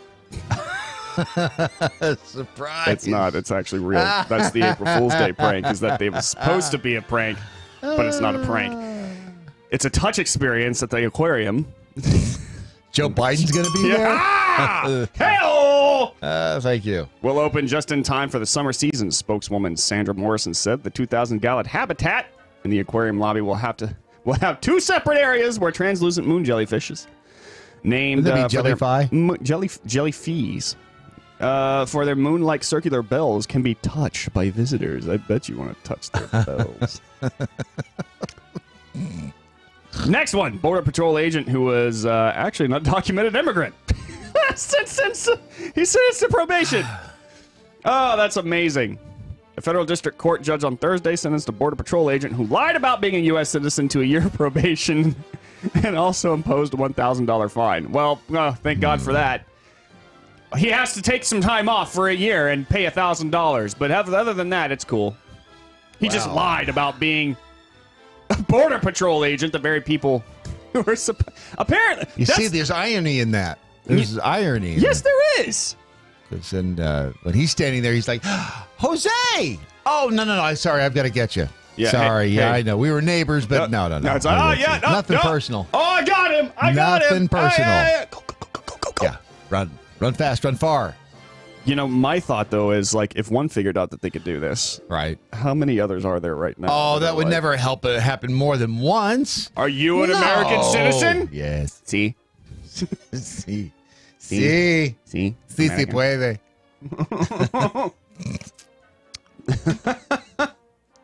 Yes, we can. Last but not least, Palestinians recognize Texas as a part of Mexico. Well, it used to be. No, I mean, yeah, technically. No. Apparently, Palestinians are so mad that Donald Trump recognized Jerusalem as the Israeli capital that they were like, oh, yeah, well, then Texas is a part of Mexico. Oh, yeah? Take this. The territory north and east of the Rio Grande is very important to the Mexican people, explained a PNA spokesman from the Palestinian National Authority. Before American settlers showed up and implemented slavery, Mexico oversaw this land. And so they're basically saying that they're trying to compare Texas being taken by America. Right. Or, well, you know what's funny is history lesson later. Because I could get into like, well, actually, just go to Six Flags and you'll learn the whole thing there. Yeah. So yeah, they're basically trying to compare themselves to Texas. The Palestinians trying to compare themselves to the Mexicans. Of course, because they're mad. Makes sense. Yeah, it makes total sense. Even though Mexicans and Americans, like Texans, both together, kind of annexed themselves from Mexico. It was actually kind of a joint operation. You get so mired down in the facts. I'm just saying. You just get so. Why do you have to be such a factist? It's just, this is welcome to the new age. You don't have to. Brad is gonna start his own group called Antifa. Only it's called anti-facts. Yes, I mean they're alternative facts. That's true. I mean it's true. It's true. It's true. It's true. Those were your 5 headlines. One of them is fake. Right. Brad wants me to rhyme, but he can go. Effing Hagenlooper. All right, a quick rundown one more time is the government to approve First Jedi Faith School. 61-year-old woman gives birth to her gay son's daughter. Yeah, Florida aquarium unveils tank for petting jellyfish. Border Patrol agent was actually an illegal immigrant, and he's now sentenced to probation. And Palestinians recognize Texas as part of Mexico. Which one is fake? That's not going to be a replay of yesterday where they were all real, is it? I'm not going to use the same joke twice. Unless the April Fool's Day joke is that it is a joke on April 2nd. Oh. And that they're all fake. Maybe they're all fake. He could be using the double secret, double twist fate. It's up being a triple secret agent. I'm like my own walking, talking cognito hazard, man. You don't know. Damn it. You don't know what I'm doing. See? I'm making you think weird things. With the alternate Hey, look, it's an alternate reality where we're agreeing with Joe Biden and Nancy Pelosi sometimes. So you have to you have to figure out which one is fake. But first, yes, APR coffee. I made the Ron sexual chocolate this morning. Can you taste it? I can taste Can you it. taste it? It's not going to drink itself. Can you taste what the Brad is cooking? It's good, too. Now, they had so the original, when he sent the test batch of... the very first batch had like 80% raspberry in it. And I thought it was good. Oh, I did. Oh, what's wrong with you? It was way overpowering. The 60% is what we ended up on. Well, it's I think that's very, the one you very got good. in there. Yeah, it is. Yeah. It's a 60%. It's very tasty, and it's like all of the rest of the tastes or the flavors at American Pride Roasters. They're not overpowering because it's just a hint. It's like the Bananas Foster. It's like, bananas, and I can taste Foster in there too. So no, they're not overpowering. There's just a hint of the flavor in there, and it just gives you that little something extra, that little something that lagniappe, as they say. Yeah, little lagniappe.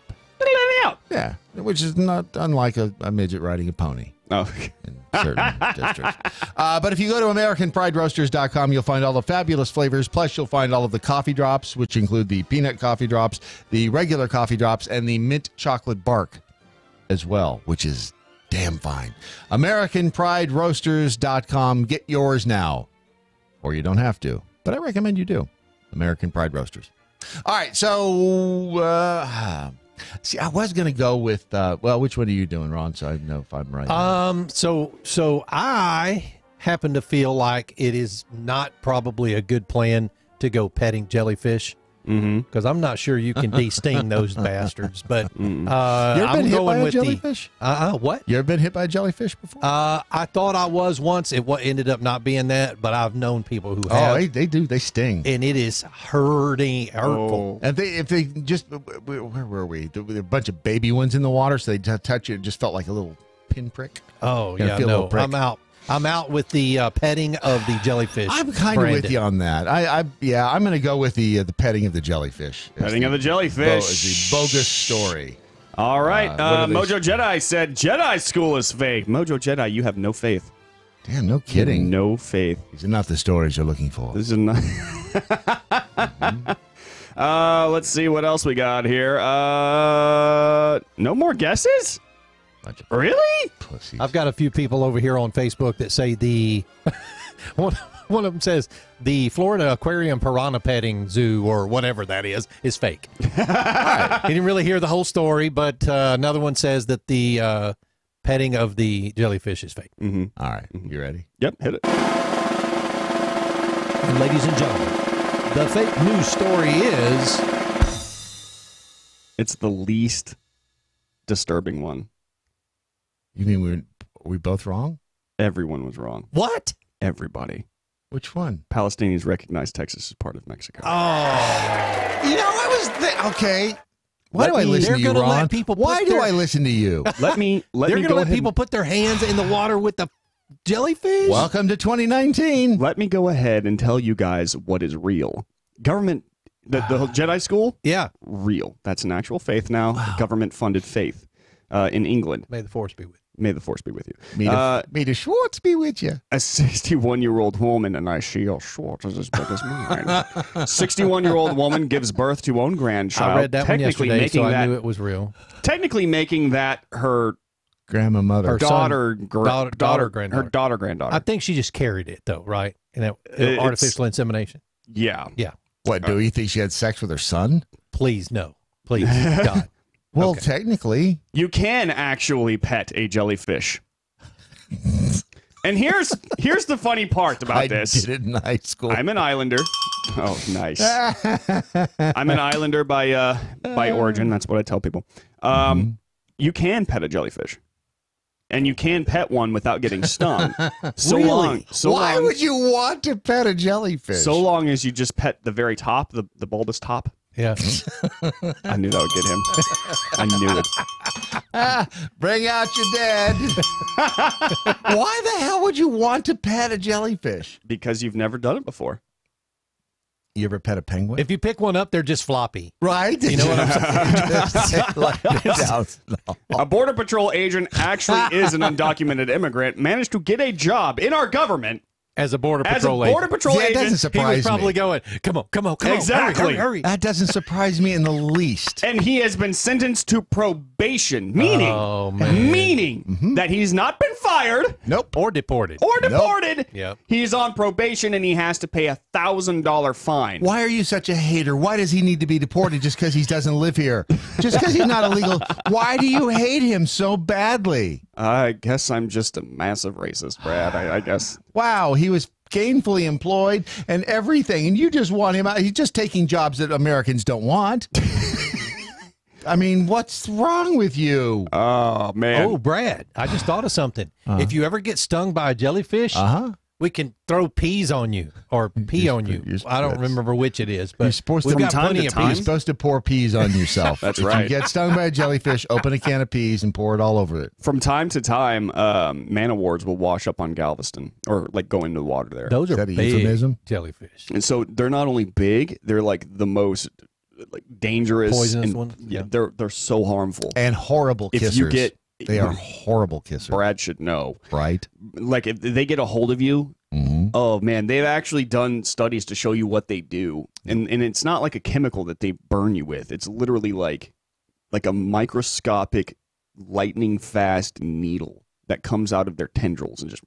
Is it worse than a hug from Joe Biden? No. Okay. I would much rather get stung by a man of war than have Joe pull you Biden close. whisper sweet nothings into my ear. Sniff your hair and whisper. Exactly. Wow. I just vote for me. A vote for Joe is a vote for. Oh yeah. Zig a zig. That's what it is. That's what you know what I like. You know what I like. Wow. So is a man of war will sting you a little prick? Is that what you're saying? Yeah. All right. Just a tad. Just a smidge. Just a tiny tiny one? prick. We still got 45 We're seconds to go. still 5 years old. So I have a box in, the box that was sent to me through the mail, and we'll open that next. It's not ticking. And Sarah from New York says that it is, she says there's nothing explosive in it, which I've determined could actually be reverse psychology. She got us to let our guard down. Yeah. And now we're going to open it, and boom. Yep. Because how do we know that Sarah in New York is not a complete psycho? Have you I ever guess met we're her? going to find out by opening the box. Right? I mean, there's nothing that says that she's not a complete and total psycho, and that Nationals- she could have sent us something that would explode. National Z-Emergency, may the force be ever in your favor so that we can live long and prosper. You Right. too, buddy. Well, we'll find out next. Buddy. The Daily Mojo. A free exchange of ideas. Mojo 50. Now you can fly anywhere in the world and pay discount prices on your airline tickets. Book a flight today to London, Paris, Madrid, or anywhere else you want to go and pay a lot less guaranteed. Call the International Travel Department right now at Low Cost Airlines. 800-452-1075. 800-452-1075. That's 800-452-1075. If you are trying to quit drinking or doing too many drugs, listen to me. You don't know me and we'll never meet. I had a problem like you once. I drank and used to party a little too much till it got out of control and almost ruined my life. I realized I needed help to fix my problem before it totally destroyed me. If you've tried to fix your drinking and drug problem and you know you can't do it alone, you need to call the National Treatment Advisors. They'll immerse you into a 30-day program to replace your old habits with new habits and totally change your life. And if you have PPO private health insurance, the entire program may be covered. Fix your problem right now before it gets any worse. Get clean. Call now and learn more. 800-296-1252. 800-296-1252. 800-296-1252. 800-296-1252. The U.S. is on the edge, and we're here to set it right. Join me, Stephen Airy, with Defenders Live on MoJo 50 Radio. You can find us Monday through Fridays at 9 p.m. Eastern. MoJo 50. Live free.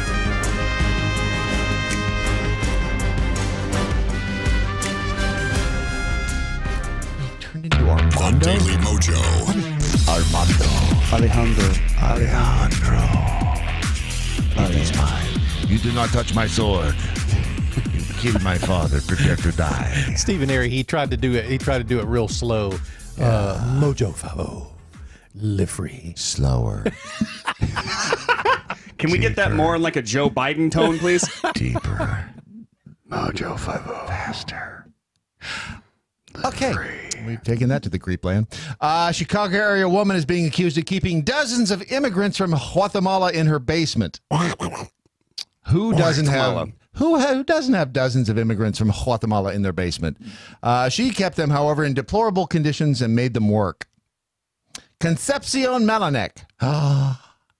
Is that relation to Carrie and Keith, I wonder?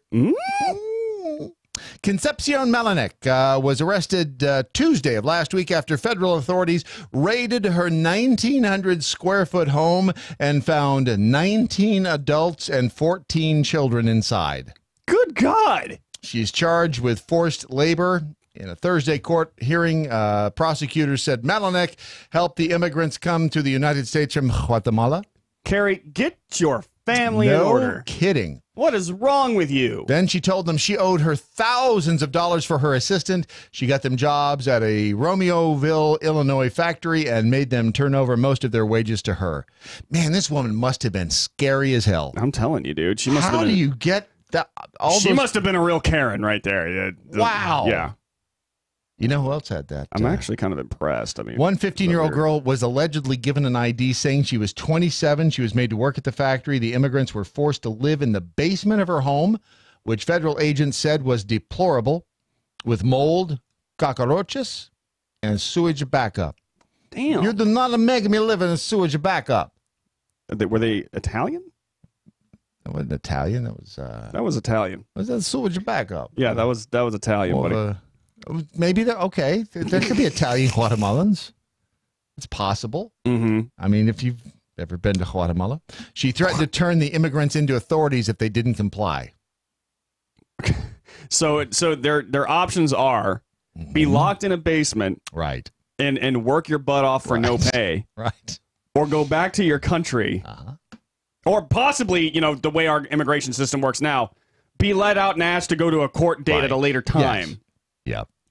Wow. This woman is a hell of a saleswoman as well. I gotta tell you. We need to get her selling for MoJo. Because let me just tell you, if she can make people do this, she can make you write a check and feel good about it.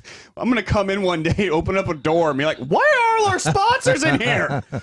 And we'll let you out of the basement once you buy an advertising schedule. All right, so I'm going to. I'm so terrified. I've got the knife out. I am ready to perform surgery on the box on the table. There's a certain level of bravery that comes with sitting here watching it. I always wondered why Jason was nervous, and I wasn't. Now you know. Now I'm nervous. I'm not doing the box opening. All right. Well, I'm gonna do it, and you can describe what's going on. All right, here we go. So Brad is inserting the knife. Ow, my finger! And he's an idiot. And he's carefully slicing open the first. Notice I'm doing it very slow. Yeah, he is. Gently. Should I Joe Biden this? And then he put he's inserting the knife right there into the you missed. You missed. Damn, it's thick. Yeah, that's what she said. Right. And now he's slicing the top with the knife, with Jason's knife, by the way. This is not Jason's knife. This is my knife. Is it not? Oh, Jason's knife is right here. Never mind. I lied. Oh, what do we got here? It's what does it say there? Happy birthday, Brad. Open on air. I'd like to point out that it says open on air inside the box where you would have already opened it. There's a smiley face on it too, but the smiley face does not do anything to help ease my anxiety here. In fact, it makes it worse. I don't know why. Oh, it's a box in a box. Oh, what's in the box? What's in the box? What's in the box? All right, so now Brad has to do the... I don't know where to start. Bless you. Thank you. All right. So we have one. This is getting. So it's like a puzzle. It is. It's a puzzle. Okay. You know, when I said when I started Suspicious Package Friday, I feel like suspicious packages have become kind of Mojo 5.0s. You know what? This is going to be one of those things where I got to get all the way to the middle of it. It's going to be like a walnut. Because this thing is like a foot by, Maybe it's a can of peas. We have enough of those. Maybe it's a can of peas, and you'll hate peas as much as I do after that. I like peas. All right, here we go. Okay, now we've got this part off. Okay. All right, keep him posted. I'm kidding. He's cutting tape. I'm mesmerized. It's actually kind of interesting because I'm curious now. I should be wearing the gloves they got me. Don't cut my fingers because you always cut your fingers. Right. Yeah. I think that's kind of a broad generalization. I don't always cut them. You always sporting a Band-Aid, homie. All right, so he's cutting off the he's currently cutting off more tape. More tape. We're still I think we're finally getting off the top part of the pack. So to describe what's going on, he's got a box that has an envelope on top of it. He is having to cut the envelope free from all this tape and saran wrap. The saran wrap is now he's just hacking at it, and I'm nervous. So now there's a box that he's cutting into now. It's very tough to cut into because there's so much saran wrap. Brad is getting frustrated. He's got that frustrated Brad face. He's doing frustrated, and he's knocked something over, and he's cut his eye out. Ouch! Which it'll grow back. It's a puppy. Oh, I love puppies. Yay! Except it's more airbags. It's airbags, more. Oh, there is a. Okay. Okay. How would you describe this? This is a. It looks like it's a beer bottle. It might be red. It's a beer bottle. It's possible. Mm-hmm. It's. I'm Shake just it. going to keep opening. Shake it. Yeah. That's what they know. Why is it ticking? Right? She swore it was not explosive. Oh, yeah. Like I'm going to believe that. All right, so he's continuously cutting more and more into the package. He's peeling back Continuously some or tape. continually? Yes. Continually or continuously. I don't think it matters. I think maybe you can do both. No, there's definitely it's an either or. You think? This is like those Russian nesting dolls. It really is. It's a Russian doll. That's what it is. This is okay. So we're peeling off more packaging, more saran wrap. Feels very phallic. I'm kind of curious as to, see. I told you it was a beer. Is it? That's Modelo, homie. Is it? That looks like Modelo. Don't assume. Okay, I'm sorry. I didn't mean to assume your gender or its gender. I mean its brand. All right. I'm still unwrapping. Assuming makes an ass out of you and Ming. Right. He's having a mango in your mouth. Here we go. We are opening. Oh, okay. I'm peeling the layers of the onion. Yeah. Oh, look, more tape. Yep. What do we got? What do we got? I don't know. I got one more layer. One more layer. There we go. Oh, no, it's not a Modelo. Okay. What is this? Oh, it might be better than Modelo. Is it bourbon? Oh, oh! It is pure New York maple syrup. Oh. Hells yeah. It tastes like the Subway. If you've never gone to New York, gotten down on the ground and licked the ground. Oh, if you've never, yeah, I mean, when the trees that they have in Manhattan, the maple trees are amazing. They're right there next. This is very, very nice. They really absorb the smog, and they do. It puts like this nice smoky flavor. Right, old cigarettes. Oh my God, there's nothing like it. Yum. The screams of the. Now the question is, yeah, I'm going to taste it. Oh, are you? Well, Ooh. hell yes. What does it taste like, Brad? Damn, that's good. Is it? Have you ever had really good maple syrup? I probably will not taste this, but put some on your finger. Stick your finger in it. Stick your finger in and taste it. I hate it when Brad like. Well, I never. Okay, when Doc would say when he'd sit here and hand me something, he just drunk out of it. I'd drink out of it. Lick it. Brad is always like he's like stick your finger in it. I don't know why he's always and may pressuring me to I stick my point out finger in that every things. time I drank after Doc, it never killed me. That's good. Oh, there is that. That's See, good. That's good. Ron, would you like to come in here and take a knock of this? Yes, I am. It's really good. I mean, there is nothing like good maple syrup. Must be upstate New York. That's an upstate maple tree right there. See? New York. And it didn't blow up. It didn't blow up. That is some good maple syrup. So, thank you. See, I get the good stuff. You do get the good stuff. I get peas. You get peas and carrots. I get peas and I like carrots. peas and carrots. We went together like peas and carrots. Isn't that good? That is tasty Ron maple is syrup. all about that noise. Mm-hmm. Don't forget. See, it's just wow. He's zig zig ah. Zig zig ah. That is num nummy. Over on the face, by the way, did you assume my Modelo attack hole Yuki? Oh, well, because it was kind of shaped like a Modelo at first from the bottom. Right. It Yes, it was. a Modelo Had shape. fat bottom, much like a fat bottom girl. Is your finger supposed to be sticky after doing that? I think so. That's what she said. I think that's proper form. Isolate that audio. I think it's just proper form. The puzzle wrapped in an enigma. Attack Hole Yuki says Brandon Morse is struggling with the English language today. I've been struggling with the English language since he was 2. Since I was but a lad. Oh, Watermelons in the basement. Armando at the door should have told you. That's the MoJo 50 HR department. Thank you. Stephen English said that was some compelling radio right there. 10 minutes of my life I am never getting back. All for some sap. Damn straight. Damn straight. Lucky F and Farkin said level of rap trolling is 1. It should say over 9,000, bro. Endless tape, lol. It still doesn't beat your peas, bro. Your peas are pretty much the ultimate troll right there, man.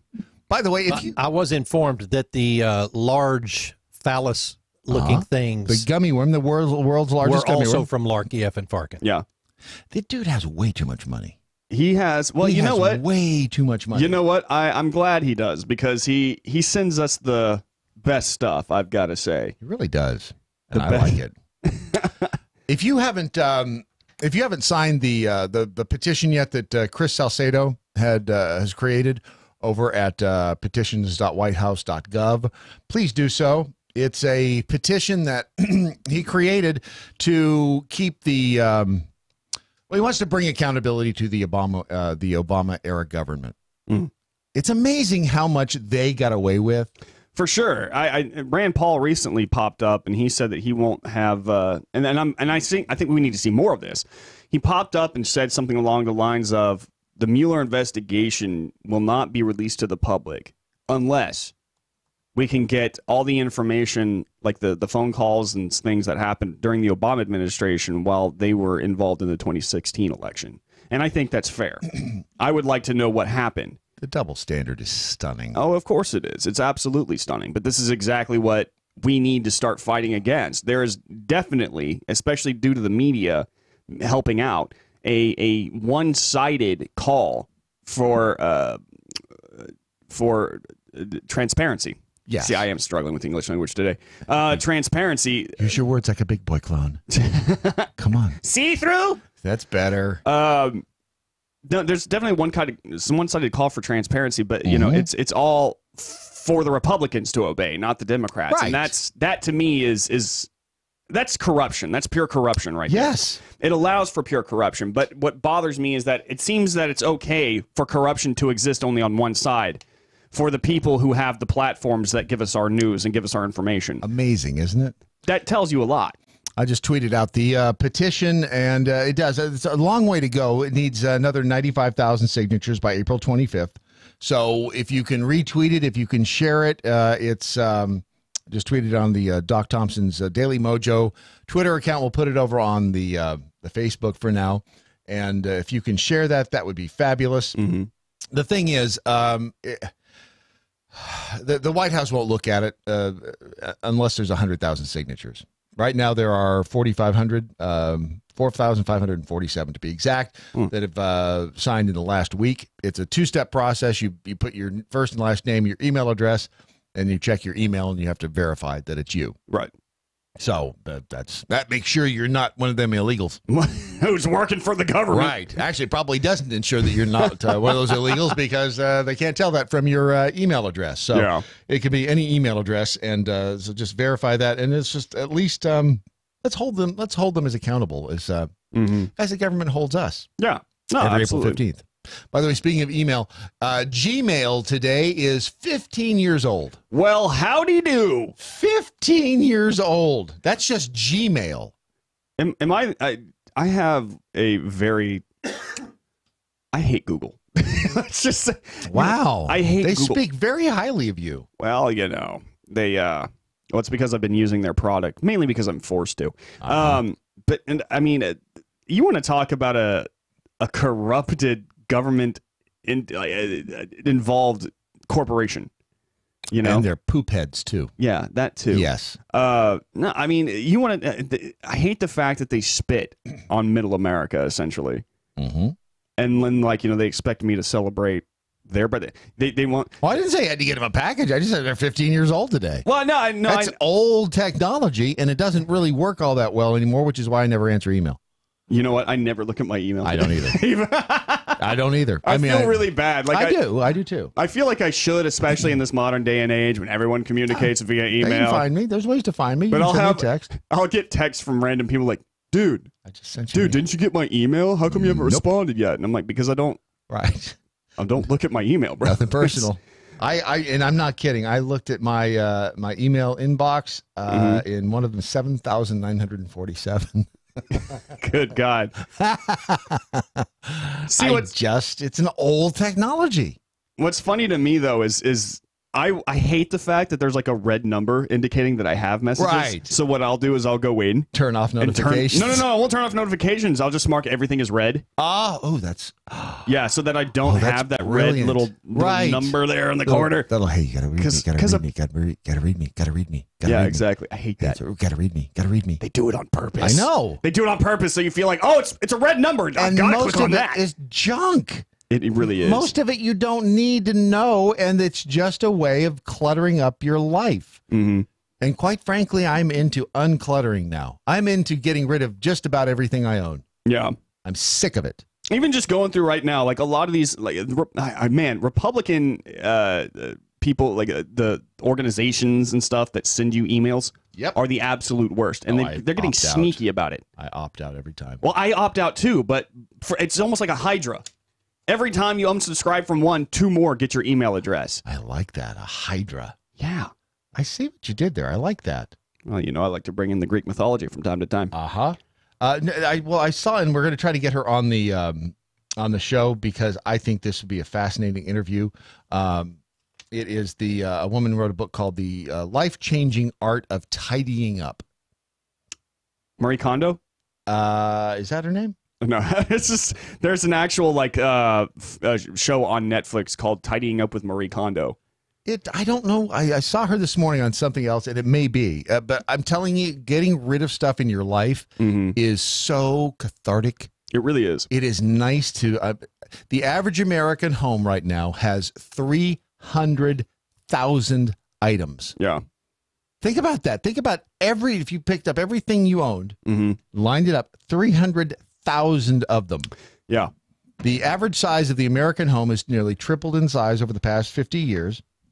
1 out of every 10 Americans rents off-site storage. I do. We used to. Yeah. I refuse. The fastest growing segment of the commercial real estate industry over the past 4 decades. If you want a solid real estate investment, buy or build a storage facility. Yeah, I imagine these people make unbelievable amounts of money. And I got to tell you, I mean, as a person who rents storage space. And the stuff you put in there, how often when are you ever going to need it? Well, that's just it. Like I'm holding out for the fact, because here's the thing. For what? For a house. Here's my thing is when I moved in, my fiance and I moved in together. all of my stuff went into storage. Okay. Of course it did. all of my stuff was unfit. Funny how that happens. Yeah, I know. Despite the fact I got some nice stuff, man.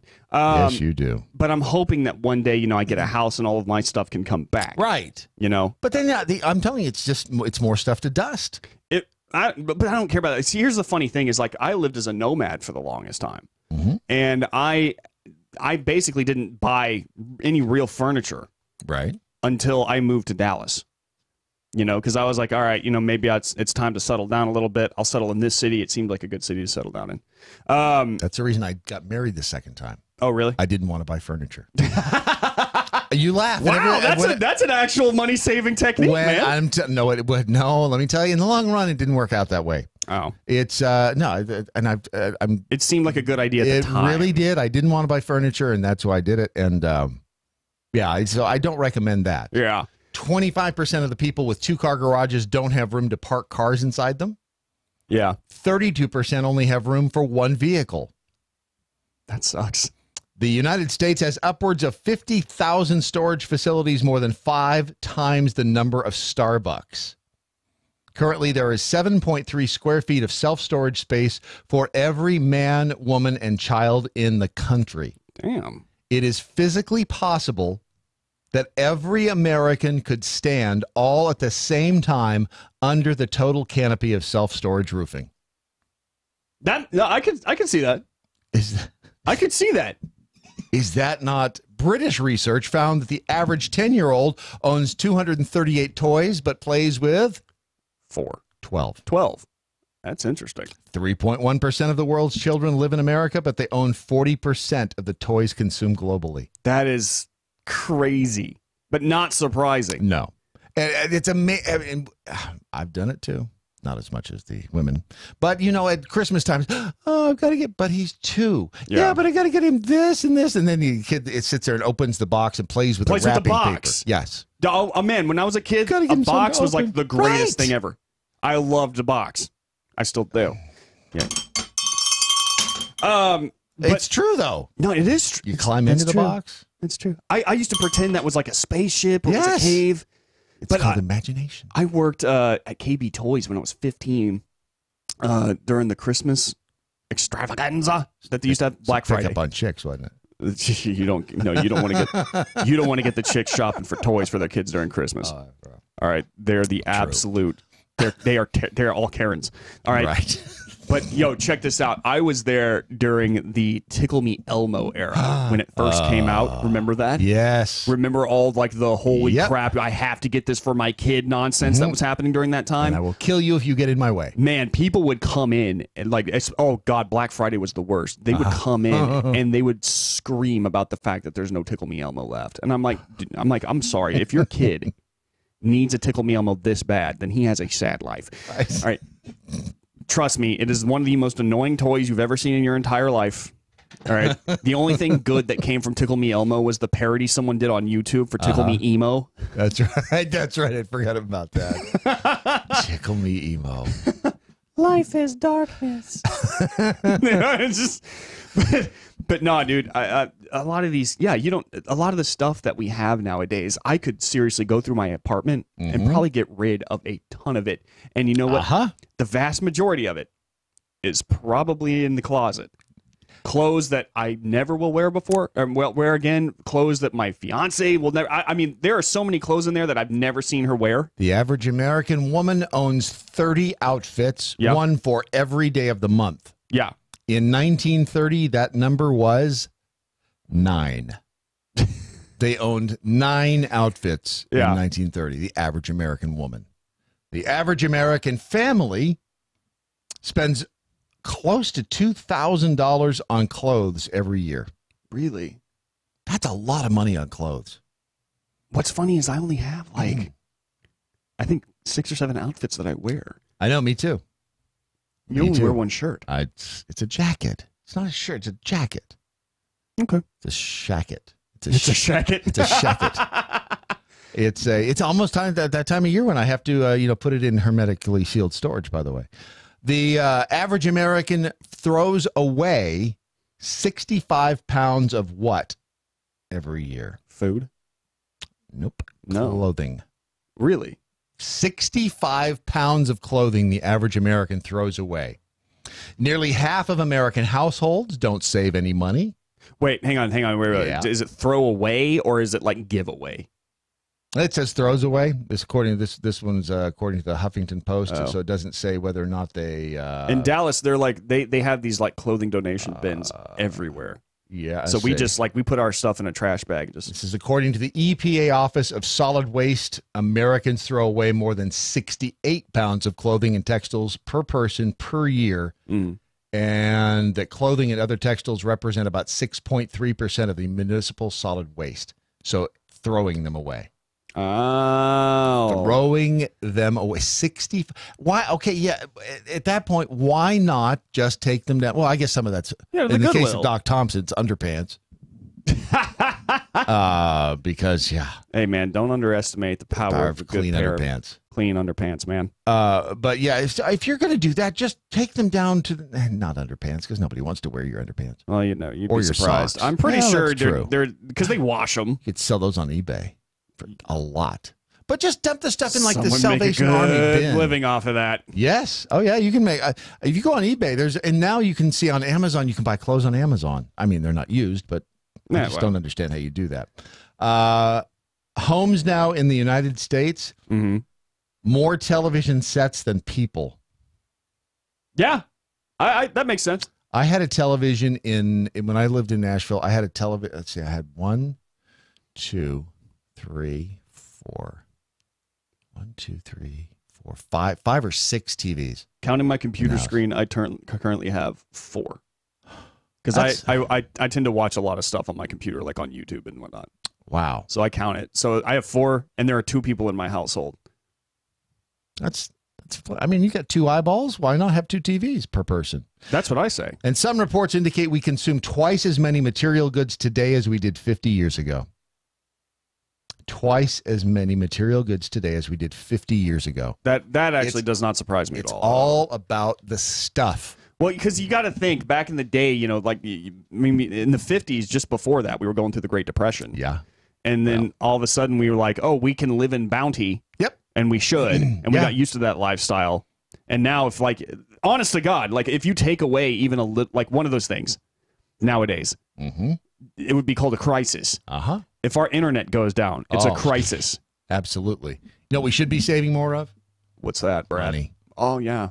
I agree. Money. We should be saving money. We should be saving money, and you can do that if you go to eracapitalmanagement.com. And that's not so much about saving money. It's about growing your wealth. It's about growing the wealth you're going to need for retirement. Are you set for retirement? I am not, Brad. Come on. A young buck like you should have I'm planning on moving in with you as I become infirm and feeble. So I'm hoping, I mean, you are my retirement account. I was actually going to ask if I could move in with you. We're going to be very sad, aren't we? It'll make for a great sitcom. It really will. We'll just put cameras up and people have to pay to watch us. If that, however, isn't your retirement plan, you should be at eracapitalmanagement.com. Right now, you can get a free portfolio review. Do you know how I know that? How do you know that? Because it just popped up on their website. Well, that's awesome. And all you have to do is click on request an appointment. Or you can call them. I wonder about the ratio. I would think more people just click on it than call because it's so much easier. I don't want to call. I'm just going to click. Talk to another human being? No, that's so ugh. How could I? Ugh. Can we just do the whole thing through texts and little forms? That's so much easier. Go to eracapitalmanagement.com if you want to set up a retirement plan that will actually allow you to enjoy retirement. Because otherwise, that would suck. That would suck. Yeah, Aaron, don't worry about the disclaimer because I don't. So there's no time left. So it's your Daily Mojo.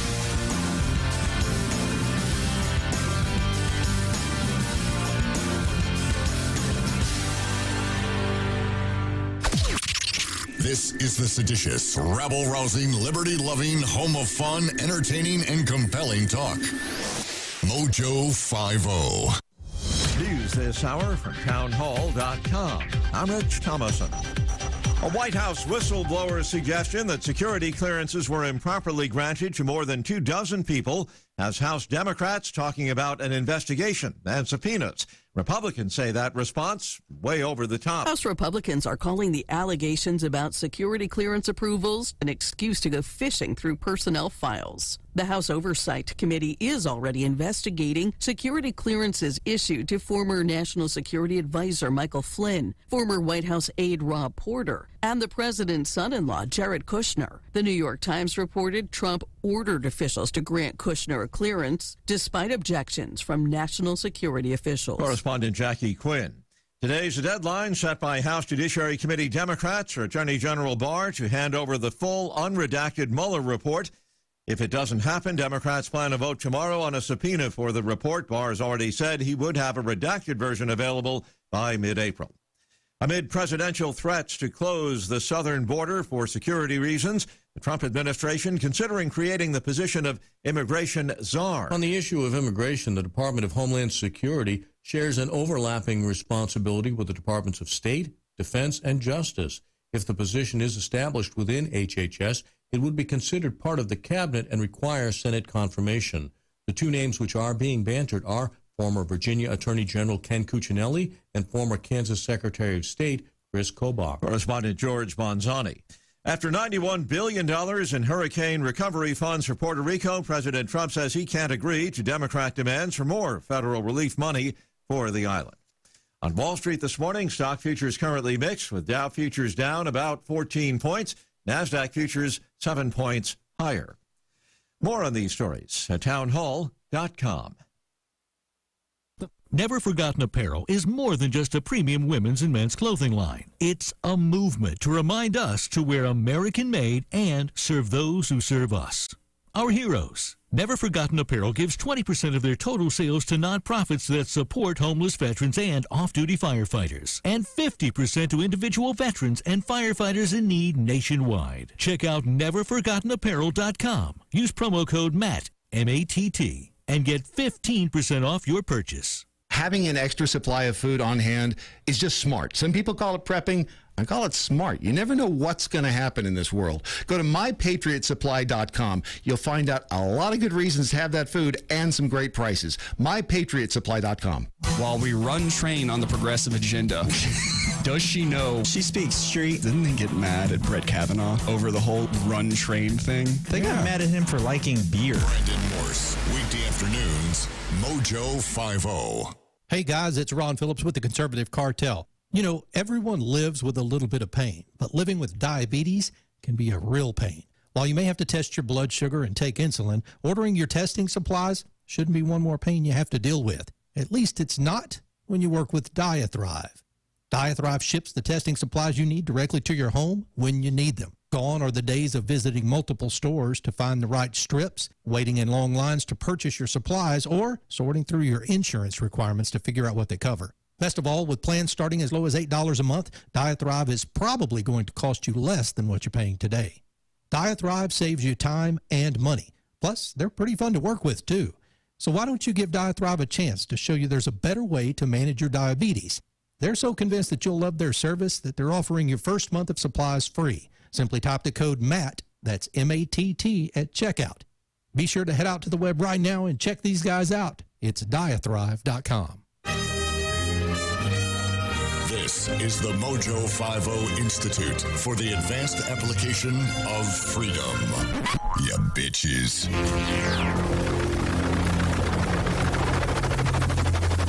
The mothership has landed. Tuesdays are like the ugly redheaded stepchild of the week. It's almost kind of like the hangover after a really bad Monday. Yeah, it's you just, know, Tuesdays are the day where you're in recovery.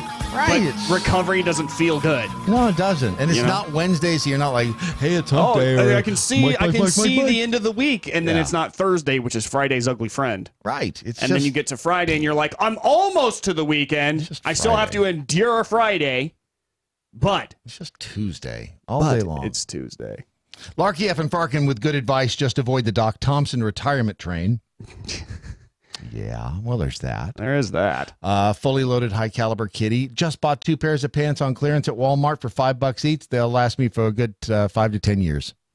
I like Saddle Effing Tramp. on his tweet. It says, Brandon Morse hopes that one day after he gets a house, his stuff will come back, and then it's a maniacal laughter. Yeah, actually, he's right. You know that he's absolutely right, because he's gonna, honey, when we get a house, I can bring my stuff. Sure, you can. You can bring all your stuff back in when we get a house, and you get a house, and no, it won't go. Oh no, it's not going to go with this. You can't bring that whole silly thing. No, you can't bring that into the house. Yeah. Been there, done that. Got the matter of fact, I have I didn't keep it though. I had a T-shirt from a former marriage that had after she threw all of my clothes in the driveway and ran over them with a car, I had a T-shirt with a tire track up the back. I should have kept it. Dude, you have lived a country music song. I have lived more. My wife threw all my clothes into the driveway. It has not been a boring ride, I will tell you that. It has not been boring at all. Speaking of not boring, Gene Ho was President Trump's private photographer before and during the 2016 presidential campaign, and he has a new book called Trumpography. Gene Ho, welcome to the show. Hello, how are you? Doing fabulous, and I've got to ask you, because I would be remiss if I didn't. Any relation to Don Ho? And that's the only reason I asked. No, not at all. Not at all. But that's cool. But I could make a great roommate for you two. Maybe us three, we could do that thing, become roommates, set up a camera, and then everyone can see what we do. You never know. Yeah, it must have been fascinating to be Donald Trump's private photographer throughout that, especially throughout that period of time. I mean, oh my goodness, the stories. I don't even know where to start. So you just start somewhere, because I mean, okay. Just imagine you showing up at a Trump rally. There's 50 people in the room. Trump starts talking, and then like people are coming in late and just walking up to the front row and just sitting down. I mean, it started just like that. It was so small from the beginning, and then of course we see him later on. It's like he's playing stadiums, but it was just amazing, the whole ride. Well, and initially, this is kind of weird, because I knew at an early point that he was likely going to be the nominee. I don't even know why I knew it. I just did. But was he, I mean, in the beginning, was he serious about it? From what you could tell? Oh, he was serious. Oh, he was serious all along. Okay, you know the, not Air Force One, of course, but his personal plane. I think it's a 757. Right. We called it Trump Force One. But he would take that plane, fill it up with gas, and go from New York to these events. And seriously, in the beginning of it, it was like, honestly, like maybe 150 people in the room, 50 people in the room. And I remember doing the math. I'm like, man, this guy just like filled up his tank in his airplane to come down and talk to maybe 100 people. It was insane. He just, he likes talking to people. I mean, you can tell. He is a people person. Yeah. He just loves doing it. Oh, definitely. And of course the question, because you got to spend so much personal time with him, nice guy, mean guy. What's he like to be around? Okay. Well, check it out. So like anyone else, everyone knew about his reputation and knew about him. I did. I was a huge fan of his. Right. But like anything else, when I first met him, I was like, this guy is going to be the biggest jerk. I mean, this guy. Yeah, I've always thought that too. That if I were to meet him, he would actually kind of be like dismissive and like, oh, I got things. Yes, that's what I was thinking. And the craziest thing about it, when you think about that, is that when I met him, I was like, man, this guy is like the nicest guy. I mean, he's authentically a nice guy. I don't think he does it on purpose. I think he's authentic like that. But everyone he meets, he wins them over, because as soon as you see him, he starts talking to you, and he's actually looking you in the eyes and actually asking questions and talking. Right. You're like, wow, this guy's a nice guy. It's nothing like what the mainstream media portray him as. That's not surprising. How did you did you know you wanted to be? And I'm assuming you're a photographer by trade, and therefore you decided you wanted to work for him, or did you just kind of happen into the job? No, basically, I saw him at events, took pictures of him with there was a lot of candidates there. There was Ben Carson, Ted Cruz, they were all there. But I saw Trump, and after I took pictures of everyone, I just picked Trump and I sent him pictures. For him himself, and I didn't think anything of it. Right. Lo and behold, this guy writes me a handwritten letter 3 weeks later saying, Gene, love the photos. And then I was like, wow, this is awesome. And then he invited me to the first rally, and then I stayed there till the very last day of the campaign. So couldn't get rid of me. Wow, that's cool. Here's the other story about this, which I don't tell very often. But after that first time, like they hired me out for the first day, and then like 2 days later there was another event, and they did not hire me. So I wanted to be on the campaign. I wanted to do this. Right. So I actually woke up at 4 a.m., put on a suit, and drove 4 hours to this event, like uninvited, just showing up. I mean, my wife is looking at me like, "You have a job?" I'm like, "No, I'm just. I think so. I hope so." Anyway, I woke up at 4 a.m. just to drive down there, and then I guess they saw the initiative or whatever, and they just kept me on. See, it's funny you should say that because I used to work at a place where there was a producer that she was hired for like a day or two, and then she just kept showing up and ended up working there for like 7 years. So there's something to be said for just literally just showing up and seeing if they hire you. It worked for you, so that's it's not a bad game plan. I felt so dumb. I mean, it was like one of the dumbest things I ever did. I just woke up and I was like, geez, showing up like you're not even invited. But they kept me on. It was great. It's as long as you don't stalk, you're okay. So you got to spend the entire campaign with him, and this is kind of unusual, I would think, for because these are these pictures that that you took during and throughout the campaign that are in your new book, Trumpography? Yeah. Well, first of all, the book has pictures in it, but it's mostly a storybook because it talks about the different things that happened during the campaign. That's really neat. Mm-hmm. Basically like an insider's view. But the photos, some of them were the ones that everyone's seen, like the photo that went on the Trump tour bus. That was mine. A lot of the ones that you've seen on Twitter during that time are mine. It's in here. Right. But there's also like the other ones that like never published type things.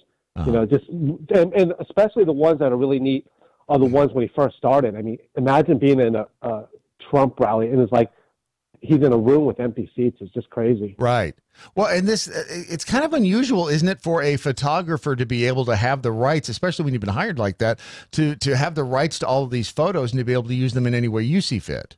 I mean, that's different. No, it's very different, and it will probably never happen again. See, the thing is, I was aboard, like, seriously, like 3 or 4 months before he even officially ran. So it wasn't like an application process or whatever that. I mean, everything just got grandfathered in. But yes, it is very unusual for that to happen. And it was because I got there before he officially declared. Right. What's the weirdest thing you saw while you're out there? Yeah. There had to have been some really weird stuff. Let's get to the real reason. What's going on over there that we just can't believe?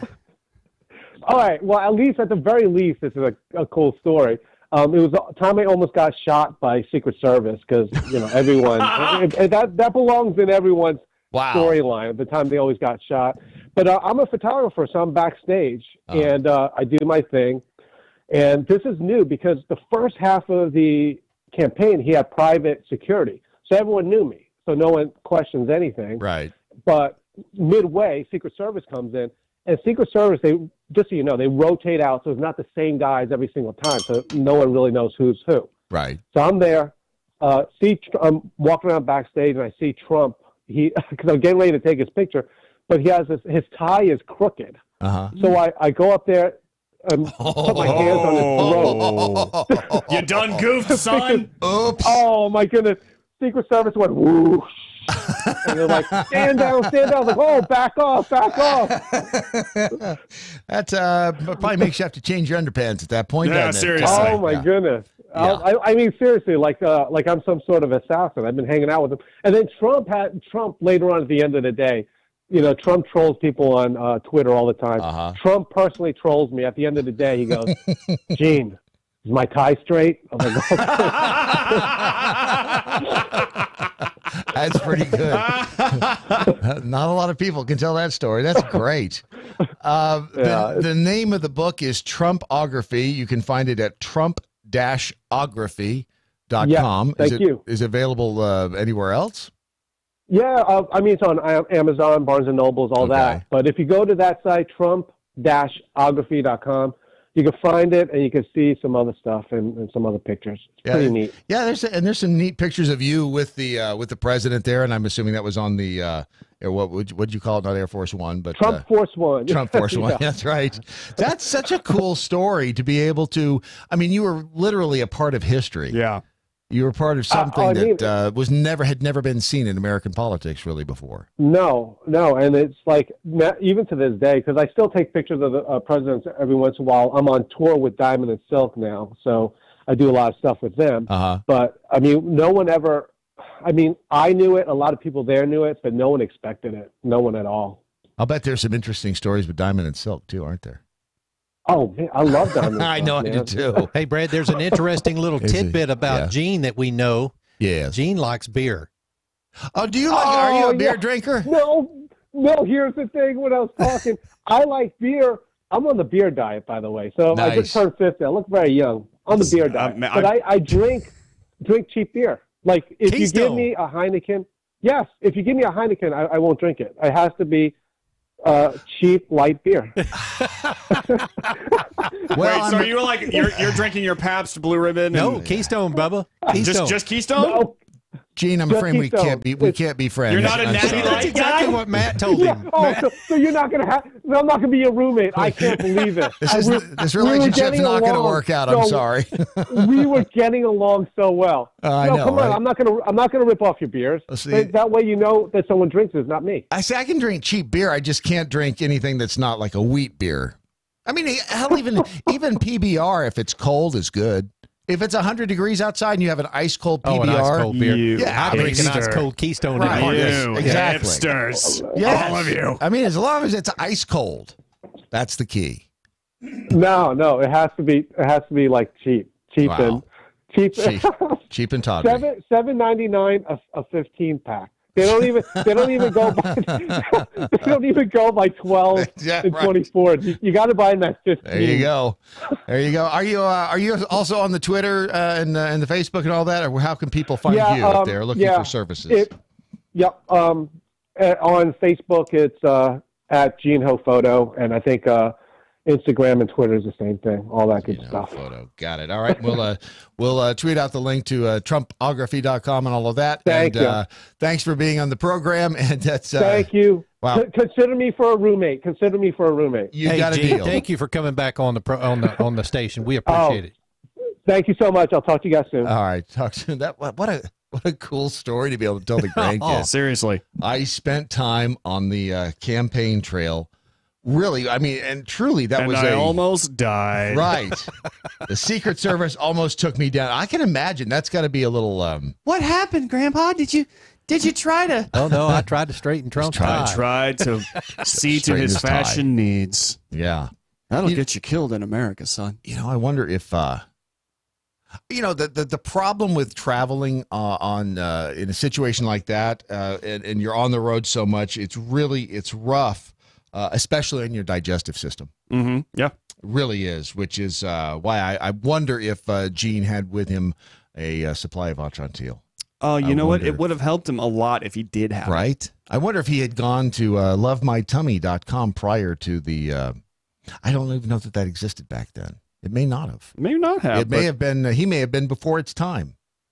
But now, see, if he ever does that again, he can actually go to lovemytummy.com and find the story behind Atrantil and the fact that gut health is so important, especially when you're on the campaign trail for a couple of years. Mm-hmm. When you're out there, when you're working hard, when you're taking pictures of the future president, when you're almost getting killed by the Secret Service for tie straightening. Mm-hmm. Lovemytummy.com can be a lifesaver because it's tough on that gut bacteria. Oh yeah, it is really tough, and I mean everything from depression to weight gain to you name it. It can all be tied right back to gut health and that gut bacteria. So if you are planning on taking pictures of a future president or traveling with a candidate, please don't do it without first going to lovemytummy.com. Get yourself some Atrantil. I just think that's good advice. Health. I think that's good advice. I think it's superb advice. And that's what we try to do here is give you life hacks. Yeah, I like that. Life hacks. These are life hacks that if you follow them, you're going to be rich, famous, good looking. Like us. Exactly. Well, not quite as good as us. Yeah, I mean, not quite as good as us. Yeah. I was going to save this for Netflix and chill on Friday, but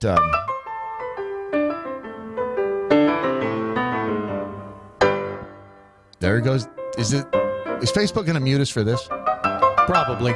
Screw it. You need to have that conversation again, by the way. Yes, that's true. That's a good, probably a good point to have that. It was on this day, by the way, in 1974, that The Sting swept the Oscars. The Sting. Was that Robert Redford? Robert Redford and Paul Newman and the dude from Jaws.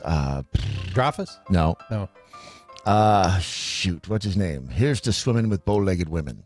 Oh, that's the guy that was the ship captain. Ship captain. Yeah. Nice. Can't remember his name. But I can't either because I'm having a senior moment. 1974? 1974. Wow. 55 years ago, right? 84, 94, 2004, 2014. No, 45 years ago. Sorry. 45. I always have to do that. I have to count the decades because it's like 84, 94. Yeah. Back in my day. Yeah, I had to use both hands. Here's the thing, though. Scott Joplin, who wrote The Entertainer, he died in 1917. They gave him the Oscar for the song. Roy Schreiber or Schneider? Roy Schneider? Not him. Not him? No. It's the other one. Anyway, Scott Joplin, 50 years after Scott Joplin's death, he gets an Oscar for the Sting, for The Entertainer. Huh. Isn't that wild? Yeah. It's a good movie, by the way, and a little free, The Sting. The Sting. Have you never heard of it? No. Has it been remade in the last 2 decades? No, because that's probably why I've never heard of it. Here's the thing: it is it's like a con. Yeah, and it's the plot is kind of in depth. Yeah, I mean it's a very intricate plot, and it's a really good movie. And if you have the time to watch it, it does. You have to watch it. At least I did. Maybe I'm just not that smart. You have to watch Robert it. Shaw. Brad. That's it. Robert Shaw. Yeah. Yeah. Here's to Swimming with Bow-Legged Women. Here's to Swimming with Bow-Legged Women. In Jaws. But anyway, so that's it's been 45 years ago today that the Sting. So I just assume that everything is going to get remade at some point in time because Hollywood refuses to go to certain places for new ideas. E.T. never did. Well, thank God for that. Close Encounters never did. But don't let them hear you. Right. Why does neither one of those have a sequel? I'm actually glad they didn't. There are some Why that didn't just they? Don't need them at all. Why didn't they, though? I don't Ask know. yourself that. Maybe they're too holy. Nope. No? Why? Because it's about the indoctrination. It's about the bless you. Don't look at the light. Don't look at the light. Don't look at the light. Oh, you didn't look at the light. You ruined the sneeze. You're such an ass. I was going to really enjoy that sneeze too. Yeah, too bad. E.T. and Close Encounters, they serve their purpose. They indoctrinated the public into acceptance of UFOs and extraterrestrials. That's some conspiracy. Think Alex Jones. Think about it. Well, Alex Jones is. Well, they really made these movies. Let me tell you why. See, and the fact that they've never had a sequel, you explain it any other way. I honest to God, I feel like they would probably if they heard you, if they came, because they remade Indiana Jones, right, several times, and the last one was a mistake. The last one was a grave mistake. The other ones were not remakes; they were just sequels. Yeah. They remade Star Wars, which they want to call it a sequel. Technically, it's a sequel, but. Well, the post 3, 4, and the post 4, 5, and 6 decent. The pre 4, 5, and 6, blech. Yeah. 1, 2, and 3 sucked. Yeah. Horrible. 7, 8, and I'm assuming 9. 9 because Decent. because 7, The Force Awakens was definitely a remake of A New Hope. Do you know why 7 was afraid of 8? Because 7, 8, 9. No. Because 8 was a serial rapist. That would actually, that would make me afraid too. Exactly. But don't get me wrong. I think that at some point in time, they're gonna be calls for it. E.T. is gonna get remade, or it's either gonna get remade or it's gonna get a sequel. We need Close Encounters of the Fourth Kind. Well, and there have been movies like that, but they never did a sequel to either one of those movies, nor have they been redone. Let's do a sequel to Legend of Boggy Creek. Let's do a sequel to. I want to seriously do a Bigfoot show. Oh, that's the Bigfoot one. Yeah, that's right. Bigfoot. Why didn't they call it the Legend of Bigfoot Creek? Why Boggy Creek? That sounds like because it's boggy. I mean, there is a boggy creek. It is literally a creek named Boggy. Boggy. Well, they should put Bigfoot somewhere in the title so that every time I hear it, I realize it's Bigfoot. Freaked me out. You know, I feel like the only like original stuff coming out nowadays is on Netflix and you know, like Love, Death, and Robots Explored. Where I mean, they're turning more and more to that than they are to Hollywood because it's cheaper to do. It's easier to get approved. You know, you don't have to go through the distribution process, which is a nightmare anymore because of all of the theaters and the studios and the theaters. Their relationship is kind of dicey anymore. Then you got Movie Pass involved in there, and we haven't had a good Movie Pass update in a while, have we? No, Johnny Mac. I've been on a big Netflix and chill kick. Netflix kick the last few days. The truth comes out. Johnny Mac says E.T. did have a book sequel, but it was based mainly on his planet. Wasn't that great? That sucks. Right. Really? The last time E.T. appeared in movies was not in E.T. It was. Let's see. It was in Star Wars Episode 2 or 3. Was he just like in the background? He was or something? in the background. His race was in the background in that Senate chamber. You know, he was in there. So he's been canonized as a Star Wars character. Wow. Nice. Yeah. Isn't that crazy? By the way, a little quick Movie Pass update for you. They are facing now a class action lawsuit in Northern California on behalf of customers who say they didn't get what they paid for. This as of last week. They saw subscription numbers soar to over 3 million, and they are like down in the toilet now. So their Movie Pass, for a long time, we did a daily almost Movie Pass update, and they were it was the gift that kept on giving. Yeah. And we haven't in a while. I think their stock got down to like 0.02 cents or something. Ooh. Oh, it's it's still it's let's see what it is these days, because Movie Pass stock was it was trash. Oh, it was absolutely trash. It is today standing at wow. What is it? What's 3 digits after the serial or after the decimal point? It's 0.004 thousand. It's not even a cent. It's way below a cent now. Not even. I gotta wonder how many people though are like visiting movie theaters nowadays. Though I kind of want the numbers on that. I'm sure they've come out recently. I don't know. You know, movie theaters have changed quite a bit, especially the ones down where we live, because now you have the reclining seats. Yeah, and for sure. The you food, wouldn't have dinner and everything. Deliver it to you. It's expensive. I live at Alamo Draft House. Live there. Yeah. I love Alamo Draft House, and I mean not only just the atmosphere, but I like the fact that I really enjoy the idea of assigned seating in a movie theater. Really is nice. The best thing since sliced bread, because now you can walk in 15 minutes before your movie. Exactly. But the problem with You the get served recliners, beer and food. the biggest problem with the recliners, though. Oh, I'll do you one that in Japan. I'm out. I sit down and I'm gone. In Japan, they were like recliners, beds, and Did they really? Oh yeah.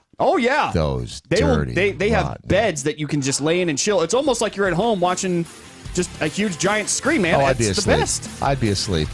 Why even bother? Why hell I can do that at home? I'll lay on the couch.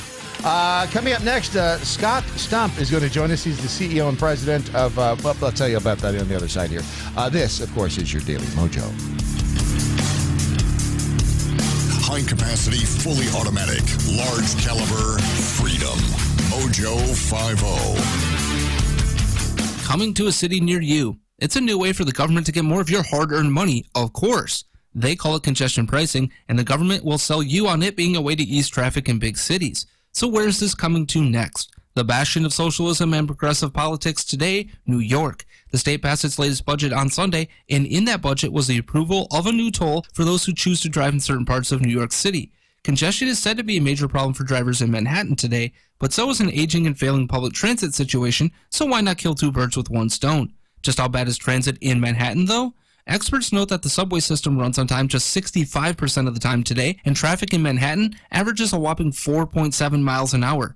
There's no doubt that is a problem, and something has to change. State lawmakers decided for once not to pass the cost on to everyone, and that's an interesting development. The new toll will not go into effect until late 2020, but it is expected to be a steep one according to a local CBS affiliate. Cars entering Midtown Manhattan below 60th Street will likely face a toll of $11.50, and trucks will be hit with a $25 toll. But don't worry, you'll only be hit with this once a day. Lawmakers expect this move to add nearly $1 billion in revenue annually. My biggest problem comes from how they're deciding to implement all of this. Instead of fixing the public transit system first, thus allowing it to absorb a new influx of riders when this toll is implemented, they'll push people to an already failing transit system and then begin repairs. What is still unknown is who are getting carve-outs to this toll. Will it exempt certain income thresholds? What about rideshare drivers or taxi companies and freight delivery companies too? There are costs that could go beyond just those who choose to drive below 60th Street in Manhattan. Make no mistake, companies will pass these costs on to their consumers. I'm Andrew Coppins, and this has been By the Numbers. You can follow me on all the socials at The Coppins Show. By the Numbers with Andrew Coppins is powered by TarRiverArms.com. They've revolutionized online firearm sales with high-resolution pictures, 3D imaging, and the best prices. How much will you save? Find out at TarRiverArms.com. That's TarRiverArms.com. The Daily Mojo. You know, it'd be all right if movie theaters would let you bring in your cat cooler. You know what? That would make everything so much cheaper and easier. If you could just drag that in and take it up to your seat and set it down next to the seats, beside you, and then just have all of your drinks right in there so you're not paying the exorbitant prices of the movie theater.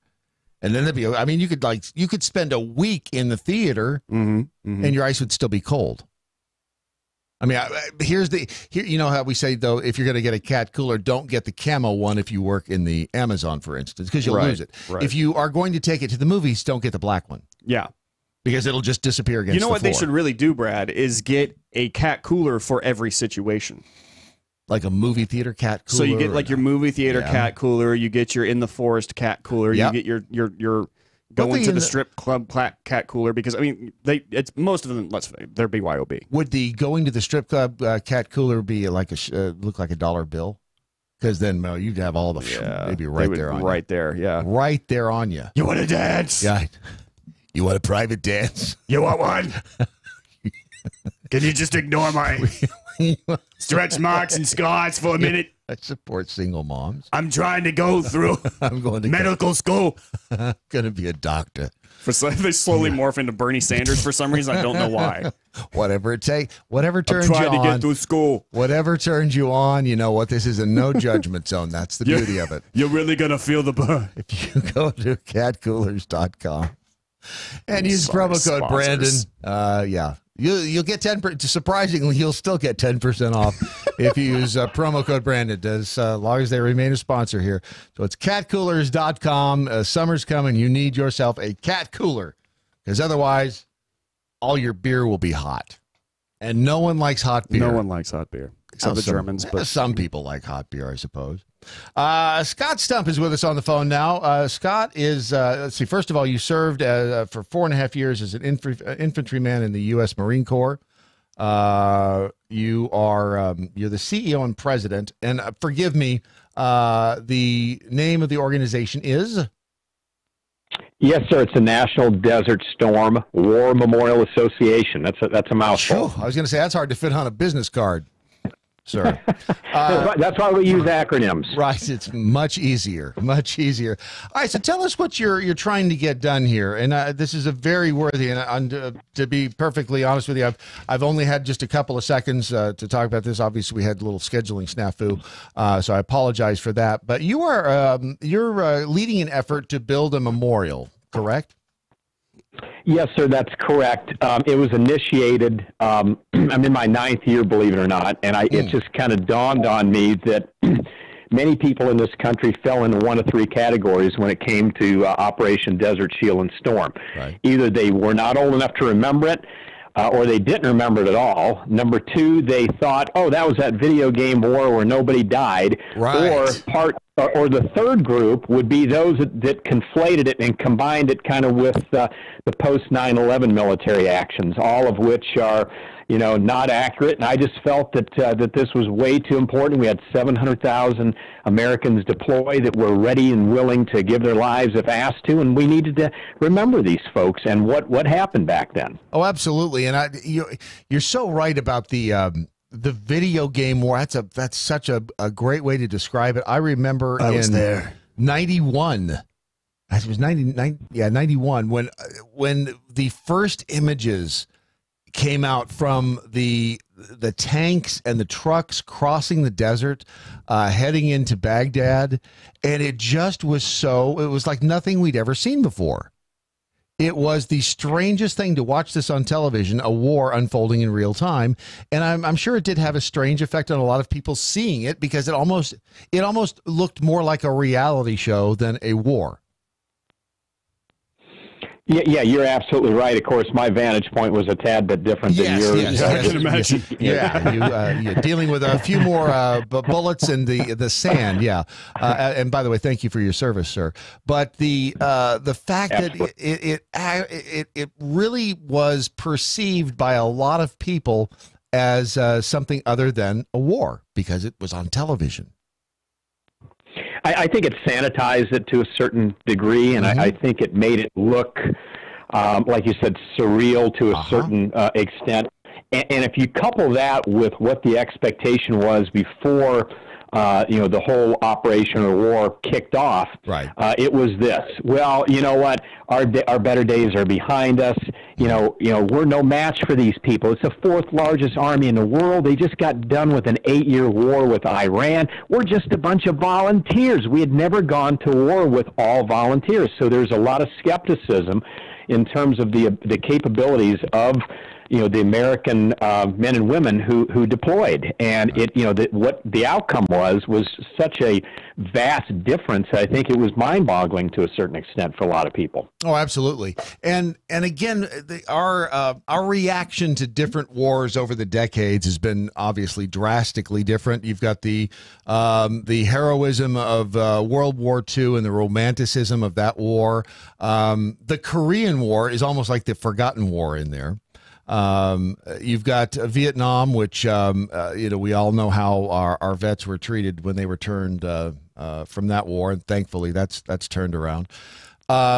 Desert Storm now is 30 years ago, almost. And it's stunning, the passage of time, but the fact that there isn't a national memorial for this is really it's stunning that it's taken this long. How far along in the efforts to get this done are you now? That's a great question, and I'm happy to report that tremendous progress has been made. And in fact, we went through all of the legislative approval process, which that's kind of daunting in and of itself. Oh, I can imagine. But we just, back here on June 21st of 2018, we were approved for the building site for the actual physical piece of real estate at 23rd and Constitution in Washington, D.C. And I'm going to put it in perspective because it's very close to Lincoln. It's also in very close proximity to Vietnam. And you had mentioned Vietnam, and we are forever linked to Vietnam because all of our senior leadership were Vietnam veterans, and this was basically their vindication. This was the victory that they were able to experience that they weren't able to, 15, 20 years prior in Vietnam. So we are very, very thankful and appreciative that we are in close proximity, in particular to Vietnam because of those connections. And it forever changed the way that our American public interacts with the military and those that served even. You said something to me a few minutes ago, thank you for your service. That is a phrase that was born out of Desert Storm and Desert Shield. People were not buying you beers in the airport in the late 80s. It just didn't happen. Right. Well, and that's the thing, and I try to be cognizant of the because I used to in an airport I would go up and I would thank servicemen and women, and then I was after speaking with several and reading stories about how it made people uncomfortable to be thanked. I stopped doing it overtly because it seemed it made a lot of people uncomfortable. I would nod. I would just try to just say something in passing, but I tried not to make it too big a deal while still trying to balance that with my gratefulness for the service of each and every person who served. But does it? What is the etiquette now? Do you thank service men and women in airports? Do you thank them when you see them? Do you not? How's that handled these days? Yeah, I think it's really across the spectrum. I mean, I'll give you an example. My wife is probably the worst case example, she'll see any little guy or gal with a hat on and go, oh, thank you for your service. It even extends to veterans, people that actually have served. So I think, everybody's an individual. People will react to it differently. But, I don't think anybody is really going to be put off by being shown appreciation. They may be a little bit uncomfortable with it. Right. We experience that. We experience that when we return home. They wanted to make a big fuss about us.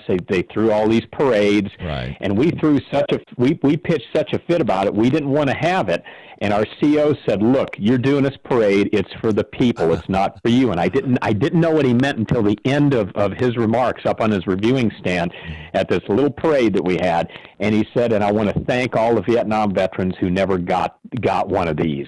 And then we said, oh, okay, great, that makes sense, we're glad we did it, because it was in appreciation for them. But I just think people who are, have a service type mindset, they're doing it to serve, and they are a little bit uncomfortable with the recognition, or at least most are. Well, it's heartfelt, at least from us here and this audience, that the recognition and the thanks are heartfelt.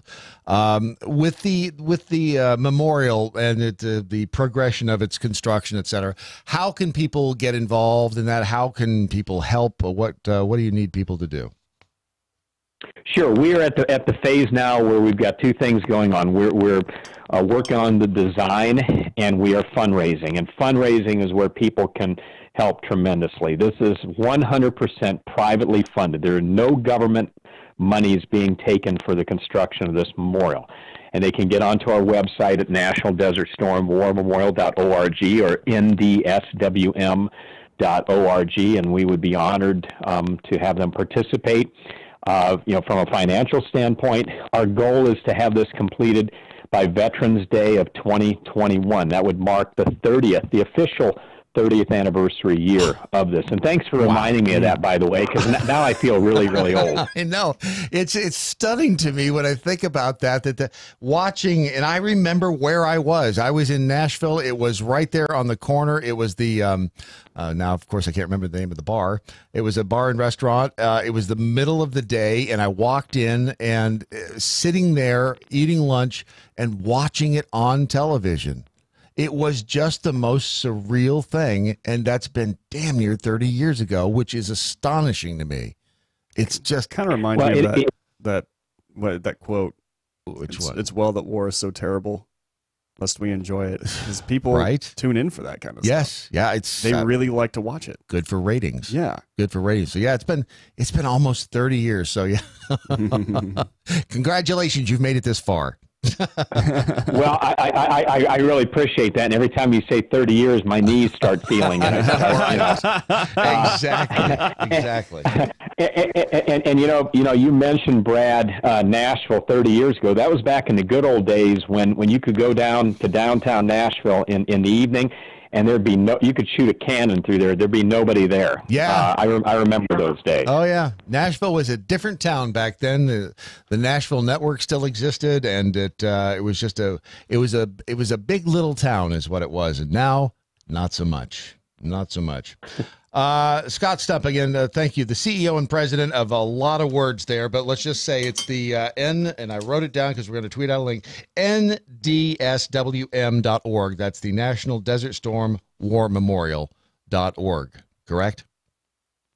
That's correct. And I really appreciate it. Thanks, Brad. Thank you, Brandon, for having me on. It's really been an honor. Absolutely. Thank you, sir. We will talk again soon. Yes, sir. Thank you. You bet. That's cool. It's 30 years. Yeah. Well, granted, it's 2 years away, but 30 freaking years ago. Yeah. And that was so weird watching that on television. I wasn't around for it, but I kind of grew up in an age where that was always available for us to watch. 30 years ago? No, I was, but I was too young to appreciate it. I was just always raised with the knowledge that I could click a YouTube link or something like that, or turn on a TV, and I would see footage happening from the war. Well, for us to have seen that on TV, now I was it's just so strange. I was a TI or a drill sergeant in the Air Force at the time. That's right. And I remember when I was training the new airmen for the Air Force, I mean, it was Desert Storm was in the heat of the moment at the time, and I mean, everybody was freaked out. So our training got a little bit difficult. And remember the especially the night shots that came in from the war with all the tracers going up. The tracers and the explosions. It was just the weirdest thing in the world. It was. I mean, CNN. It really. People were glued to CNN night and day. Yeah, absolutely. It was a very strange time in history. I guess they're all strange times in history when you think about it. Today, I literally can go onto Reddit right now, and I've subscribed to a subreddit called Combat Footage. Right. And quite literally, they will go out there, and it doesn't matter which army it is. Like all armies, they will film themselves out there with GoPros. You know, Right. ISIS does it a lot, actually. ISIS actually they're some of the, and this sounds weird to say, they are some of the best videographers and editors I think I've ever seen. They are a propaganda machine. They're a walking, talking propaganda machine. But they are very good at it. You'll see evidence of, or not evidence, but like videos and stuff like that randomly pop up from ISIS footage or the Syrian army footage, Kurdish footage, America, and even sometimes just mercenaries. One of my favorite all-time, in the Syrian waters, they have pirates. Right, yes, yeah. And boats will hire mercenaries to guard their ship as they cruise through pirate-infested waters. And you will see, in one video at least, you see these pirates try to come up to them in speedboats.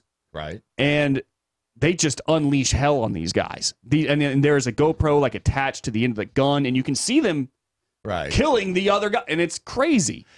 That's just available for you to view now. When you compare that to even the Vietnam War, the Vietnam War, it still took days to get footage from the actual war to be on the televisions here in the United States. And that's probably my Desert Storm for you, because I was 6-ish, like in 1970. Yeah. And so, yeah, I don't remember. I vaguely remember seeing, the news and watching, story. This is Walter Cronkite, and we go now. To Bob 7, a report from Vietnam. Yeah. And this week there were X number of soldiers killed, et cetera, and so forth. But it was days old footage, right? So you waited days to get the updated news, and it was just such a strange it would have been 20 years, from 1970 to 1990. Look at the difference in the coverage of wars, from days waiting to get information to seeing it as it happened. And it's just the leaps and bounds that we've made in technology and in war is stunning.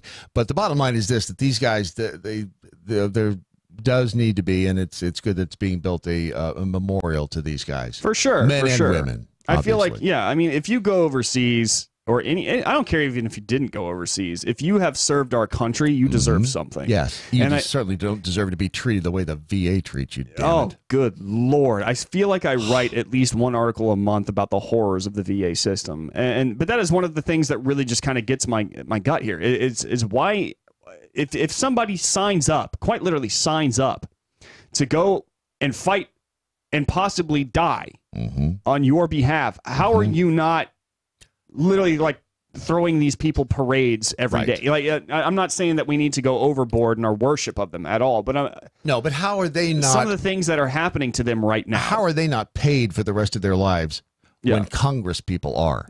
Exactly, and they continuously give themselves raises. Pisses me off. They continuously they will find any excuse to give themselves a raise too. I mean, right now, New York lawmakers are essentially defunding the Special Olympics and then giving themselves raises. Yeah, it's a nice bunch of people up there. So this is just kind of, you put people in power, and then they give themselves all of this money. They give themselves all these benefits, and then you look at the people who literally signed up to die on their behalf. Right.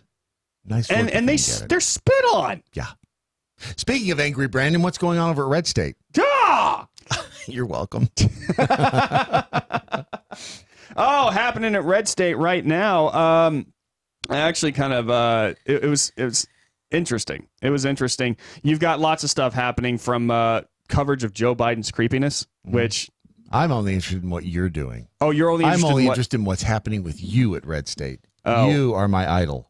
Really? Well, thank you so much. I mean, that's what you paid me $20 to say, right? Yeah, you pulled it off so well. You're my idol. I said it right, didn't I? You did say it right. You are my idol. The beatings will not continue. You're my idol. You are. You are my idol? Or is it my idol? Right now, I'm talking about, and I'm going to cover this a little bit on the Morse code coming up right after this. Amazing. An hour of the Morse code. Netflix and Brie Larson decided to pile on to a single user on Twitter, simply because I wouldn't say he trolled, but he critiqued the trailer to her newest Netflix film called Unicorn Store. Right. Netflix decided to first open the volley with talking about what Brie Larson has accomplished. Right. Brie Larson tweeted that out. Then it was covered by ET Canada. And this guy had to lock down his account. Yeah. He literally had, he was just a dude with 300 followers. He said something that apparently the social justice community did not like about Brie Larson, who is currently, Brie Larson is currently their it girl. Because of Captain Marvel and all that stuff that happened, and my listeners at the Morse code, they know that I cannot stand Brie Larson at this point. But this just made me hate her even more. So Twitter, and this is kind of where I was going with it. Twitter has a policy about targeted harassment that only seems to apply. Wow. When it's somebody on the right doing it to somebody on the left. You're shocked? I'm not shocked. Nor am I surprised, but it still makes me mad. It needs a spotlight shined upon it. It really does. So this guy had to lock his account. All right. Wow. Yeah. All right. He had 358 followers and 55,000 psychos literally just jumped on him. He had to lock down his account. Twitter has done nothing. They have not issued any warnings or anything like that to Netflix or Brie Larson, nor will they. And here's, I kind of got into obviously I'm going to go more into detail about this later, but don't give it all away. I don't want to give it all away. Make them go to Red State and read about it. Yeah, I'll even tweet it out right now. That's a good idea. But I got kind of. Have you listened to the Tim Pool conversation with Joe Rogan? I did not. And so Jack Dorsey, CEO of Twitter, goes on Joe Rogan Experience, his podcast, which is a very good podcast. Right. And there you go. There's the endorsement. But Tim Pool gets on there with Joe Rogan, and while they're talking to Jack, he brings on his lawyer, essentially, his trust and safety council lawyer, whose name is it's way too dangerously close. It never close ends well when they introduce the lawyer. Exactly. Nothing after that happens. It's never. And then we had a party. Yeah. No, it's always the lawyer came in and then dun.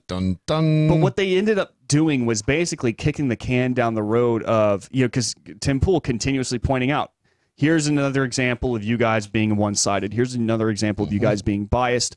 Here's another example of you banning someone who No, we didn't. Well, no, they completely fessed up to banning them. The problem is that when it came to banning lefties for the exact same reason, they always had some kind of thing in their pocket ready to go. Of course. Well, that's because they did this, though, and they were helping with this, and we were this and that. They weren't centralized. Like, for instance, Antifa. Yeah. Antifa gets to exist quite literally on the platform, while members like the Proud Boys, they're... Yeah. And if you actually look at what the Proud Boys have done versus, what Antifa has done... yeah, it's a little different. It's a little less violent. Now, I'm not defending everything that the Proud Boys did, but at the same time, they've banned Gavin McInnes, who was connected to the Proud Boys, but they banned him for his connection to the Proud Boys after he had said, "I'm kind of disassociating myself from the Proud Boys." Make sure you go to redstate.com. Make sure you go to redstate.com. You'll get more of Angry the Brandon Morse there. You will find out what makes this man tick, and let me tell you, he's ticking. I'm a ticking time bomb, son. Yeah, they don't sell bombs at TRA Guns, by the way. They don't sell guns. No, they don't. They don't sell bombs. They sell guns at TRA Guns. See, Ron's in there with his finger on the button. He's got his finger on the pulse. And the look on his face is... But if you go to TRA Guns, that new Glock 30 that's out, the new Glock 30 that's the 45 ACP, it's like a hand cannon. And they got them in stock right now at TRA Guns. If you want to add to your Glock arsenal, go to TRE Guns, that's Tar River Arms, and just search for the Glock 30. Take a look at this bad boy. Look at some of the reviews for the Glock 30, and you will be stunned. This thing is it's like Desert Eagle. Who needs a Desert Eagle? I got a Glock 30. I need one. This thing is I will Joe Biden the bad. hell out of a Desert Eagle, son. I'll be in there. Oh, I smell your barrel. I smell your trigger. Oh, and your grips. What do you mean it's last call? What do you mean it's last call? I guess we're done with that. TRAGuns.com. Were you getting uncomfortable? You didn't want me sniffing your barrel next? Is that what yeah. That is it, ladies and gentlemen, the end of Doc Thompson's Daily Mojo. But before we go, as always, let's find out what we learned today. We learned that we are opening the new Joe Biden, the Jew Biden. Oh! The Jew Biden Touch a Jellyfish exhibit is opening. Oh, big money. If you want a Joe Biden jellyfish. Right? Oh, I can smell your why did I start that up again? Why did I do that? Yeah. I'm sorry, everyone. We learned that if you give birth to your own grandchild, welcome to America in 2019. I mean, things just they're getting weird, but that's all it is. We also learned if you were around to watch Desert Storm on TV, you are an old MFer. Boy, are you old. Boy, if you remember Vietnam, you're even older. The Brandon Morse, angry Brandon Morse, what, if anything, did you learn today? I learned that we live in a world where quite literally the least weird-sounding headline is the one that's not true. Isn't it true? What the hell's happened to us? I'm a little terrified of the timeline that we currently live in. I know. It's bizarre. I'm telling you. Dude, no more of that, please. I learned lived this long. I learned that my belief in extraterrestrials is the only thing holding Steven Spielberg back from making really crappy remakes of really good movies. I'm telling you, it was all about the indoctrination. It was all about just get the public to believe in extraterrestrials, then we can go away. We won't have to make a sequel. That's what it was. It's my belief. My belief that holds it all back. But what if anything did the listeners, the Jackhole Nation, if you will, what did they learn today? Mojo 50 HR department said that he learned that Rondolph has his finger on the dump button for 3 hours straight. It's got to be nerve-wracking. Yes, but it's a different kind of dump button. When you talk about the dump button with Rondolph, it's a totally different experience. Oh, God. I learned that you better start going to MoJo50.com to watch our videos. Very nice. I like the way you snuck that promo in there. Yeah, that's a good promo, man. That is the sign of a good producer right there when they sneak in. Gotta squeeze that in. Mm-hmm. Yeah. Oh, damn it! Where's the bell? Damn, I prematurely put the bell on the shelf. Damn it, Johnny Mac didn't learn this today, but he came up with a great idea, which made me learn something. Maybe Cat Cooler should come up with a glow-in-the-dark lid. For those any kind of darkness that you're in, there it is. Yeah, but you have to have light before it glows dark. Well, in the dark, there will always be light. So then you'd have to carry a Cat Cooler flashlight with you, or they could put Cat Cooler LED bulbs. Oh my God! In the Cat Cooler. We need to get on the phone with them. That is a great idea. Right now. I want royalties if they start selling those. Yeah. Ditto. Ditto. What else? Let's see here. Come on. What else? Come on. I'm reading. What else? Come on. Rebel Jackal Angry Beaver says, I have never thrown an ex's clothing into the driveway and drove over it. I have busted his fence when he ran and locked it after I found out he was cheating. That's what you learned today? Wow. I learned something about you. That's called a triggering moment right there. Yeah, we must have triggered somebody. We triggered the Playing Jackal. that to what I learned today, Cole. Wow. They're such an easy bunch to trigger. It takes so little effort to get them rolling. I kind of appreciate that, though. I like a good, easy triggering. Doc pulled a skip, said, person who wrote a blank check payable to the United States of America for an amount up to and including one's... Wait, what? Is that what you learned today? You're about to incur the wrath of Stinking Duck. I apparently am. Hey, you want some peas? No. We got some peas back here. I really don't want We have an entire display of peas. I would rather not have peas. And they're going to be behind you the entire time here at the Mojo 50 Freedom Dojo. So sad about my life is horrible. We know what's coming up next on the Morse code, so lots of yelling. Yeah, lots of yelling. We'll get to those new numbers on procrastination as soon as Doc Thompson returns from his Florida vacation. In the meantime, your Daily Mojo is a run. Phillips production, wherever you go, whatever you do, live by the 5 rules. You'll have a shot of being right and being happy. Good night, Doc Thompson. Wherever you are!